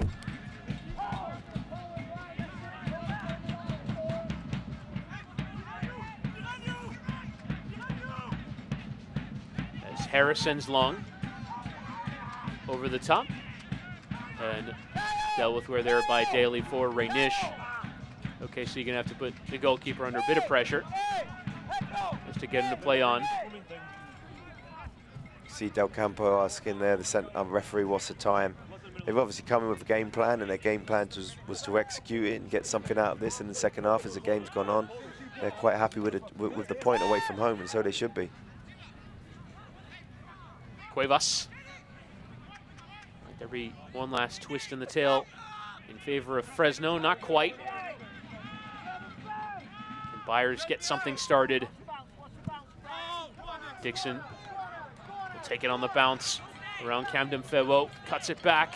Dixon goes down under the weight of the challenger Ribeiro, and even though he carried on, the referee does pull it back for one last free kick. Great opportunity, you can see here, Ribeiro didn't touch him. Alex Dixon, great way, that we haven't seen enough of it today. Him on the ball there, jinking inside, dropping his shoulder. He's so smooth in the way that he can beat people, and Ribeiro stuck a foot out and he goes down on it. It wasn't a free kick, but what an opportunity this is into the 4th minute of injury time. So it's Baril and Brown. Or if they could, OKC would sub Rasmussen back on, but he's gone. Now from just about 22 yards out, John Brown looks like he's going to strike in what might be the last kick of the match. Up and over that wall. Over Daly's head, in between Daly and Del Campos. If he can just get it up and over there, will be the perfect place just to put it in that corner. Here is John Brown. Never quite headed towards the target. But it did take a deflection on the way through, did it? All done their job. That's all you can ask for. And it will be one last corner. Bit more time wasting from Fresno, but it does look like referee Izmir Pekmic will allow Baril to take this corner. Here is the Spaniard service. Brown trying to get it on that near post. Baril might try and play it out. And in the end, that is full time. It finishes 0-0 at the Taft Stadium. Oklahoma City Energy might not be content with a point, but it certainly looked like Fresno FC were. Two solid performances from teams that have defended well, and their record has showed that, and just maybe a little bit more creativity and opportunities going forward, maybe would have got a goal out of that game. As now we get to our Mass Mutual Man of the Match. The Energy FC Man of the Match is brought to you by Mass Mutual of Oklahoma, as it is Justin Chavez. If we're talking about a defensive game, Justin Chavez certainly did that work in the center of the park. I totally agree. You know, he was very good. He held his position. When he got on the ball, he tried to be able to make things. He tried to get the game ticking. He stepped in a couple of times and had that opportunity early on, and you know, that's a great choice for Man of the Match for me. As now we are into our Centec post-game show. Once again, it finishes Oklahoma City Energy 0, Fresno FC 0. We do not have the breakthrough on the night. Fresno, though, on current results, will be into the final playoff place in the Western Conference. So they'll be pleased with that result. We'll be back for the Centec post-game show right after these messages. When that hurricane hit, the entire community came together as a whole. It was such an overwhelming response to help others. No one thought that they were going to do this before it happened, and everyone just did it. I think that's the way that human nature should be looked at. I'll stand by you. I'll stand by you. Won't let nobody hurt you. I'll stand by you.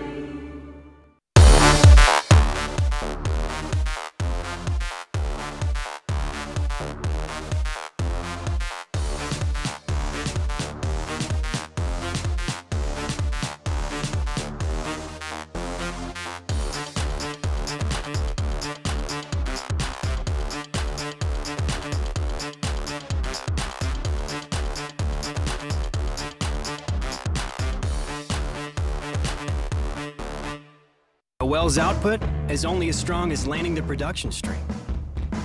In extreme conditions, call for extreme durability. At Syntec, our engineers understand what matters.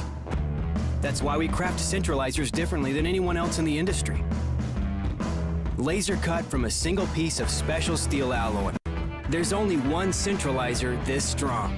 Syntec Centralizers, an international symbol of quality. That makes it easy. And welcome back to the Syntec postgame show. This is the Energy FC postgame show brought to you by Syntec. It finishes Oklahoma City Energy 0, Fresno FC 0. Chris Whittingham, Sam Stockley wrapping things up. Let's get now to our full-time highlights and show you how this game transpired. No goals, but a few chances here as Ribeiro playing in Cheney first kind of stages of this match. Yeah, sorry, I can't say it myself. Ribeiro just stepped in there and plays Cheney, and it's a little bit of a slower ball, but it was only probably one of the chances that Cheney had all game. There's that 50-50 between Valesky and Raynish. I felt sorry for both centre forwards on both teams, to be fair. They were dealing with scraps, they weren't getting many opportunities, and there you see Valesky obviously going in, trying to get something. There's Rasmussen with an incredible strike from a long way out. Yeah, just gets stuck under his foot here, and you can see the ball's hardly moving there, so he hits it clean, but it's a wonderful save there in that top left-hand corner. This, for me, was one of the balls in the game. Sorry there, Chris. One of the balls in the game from Burrell, just pulls it back. Slits it through a lovely little gap, and here you say Johnson a couple of times got to that byline and flashes one across. As Dixon will pull back there for Callum Ross. Just ball back here, again you see Dixon opens up, Callum Ross is just trying to guide that across his body into that far net, and then just a little bit off target there. Decent chance here off a long throw, Byers on his line, but in the end was able to get across to the header from Cheney. And then on the corner, Drew Becky getting something on it. This might have been the closest the OKC came, but you consider that it does hit the frame of the goal. You can see he gets up really, really well here, and his timing's just off. It just hits the top of his head, which gives it that little loop, but what he's trying to do is right. And there you have a look. A combined 4 shots on target, 17 shots total. Possession slightly favoring OKC, but as you saw there from the highlights, not too much in the way of clear goal-scoring chances. No, I think if you're OKC, I think that you maybe think that the run that you're on, there's an opportunity that they've missed of picking up 3 points. But if you're Fresno, you're coming into a team, OKC Energy, that are on form. They're not conceding goals anymore. They're picking up results, and Fresno's come out of this with a point, which is another point closer for them to get into the playoffs. And it finishes 0-0 between these two sides, and that will just about do it for us here in this presentation of the USL. From our broadcast partner, Sam Stockley, and our terrific USL crew, that will just about do it for us. Once again, it finishes Oklahoma City Energy 0, Fresno FC 0. Fresno into the playoffs as things stand. OKC with just 4 home games left to play this season. Still plenty of work to do if they want to make that field of 8. Goodbye for now.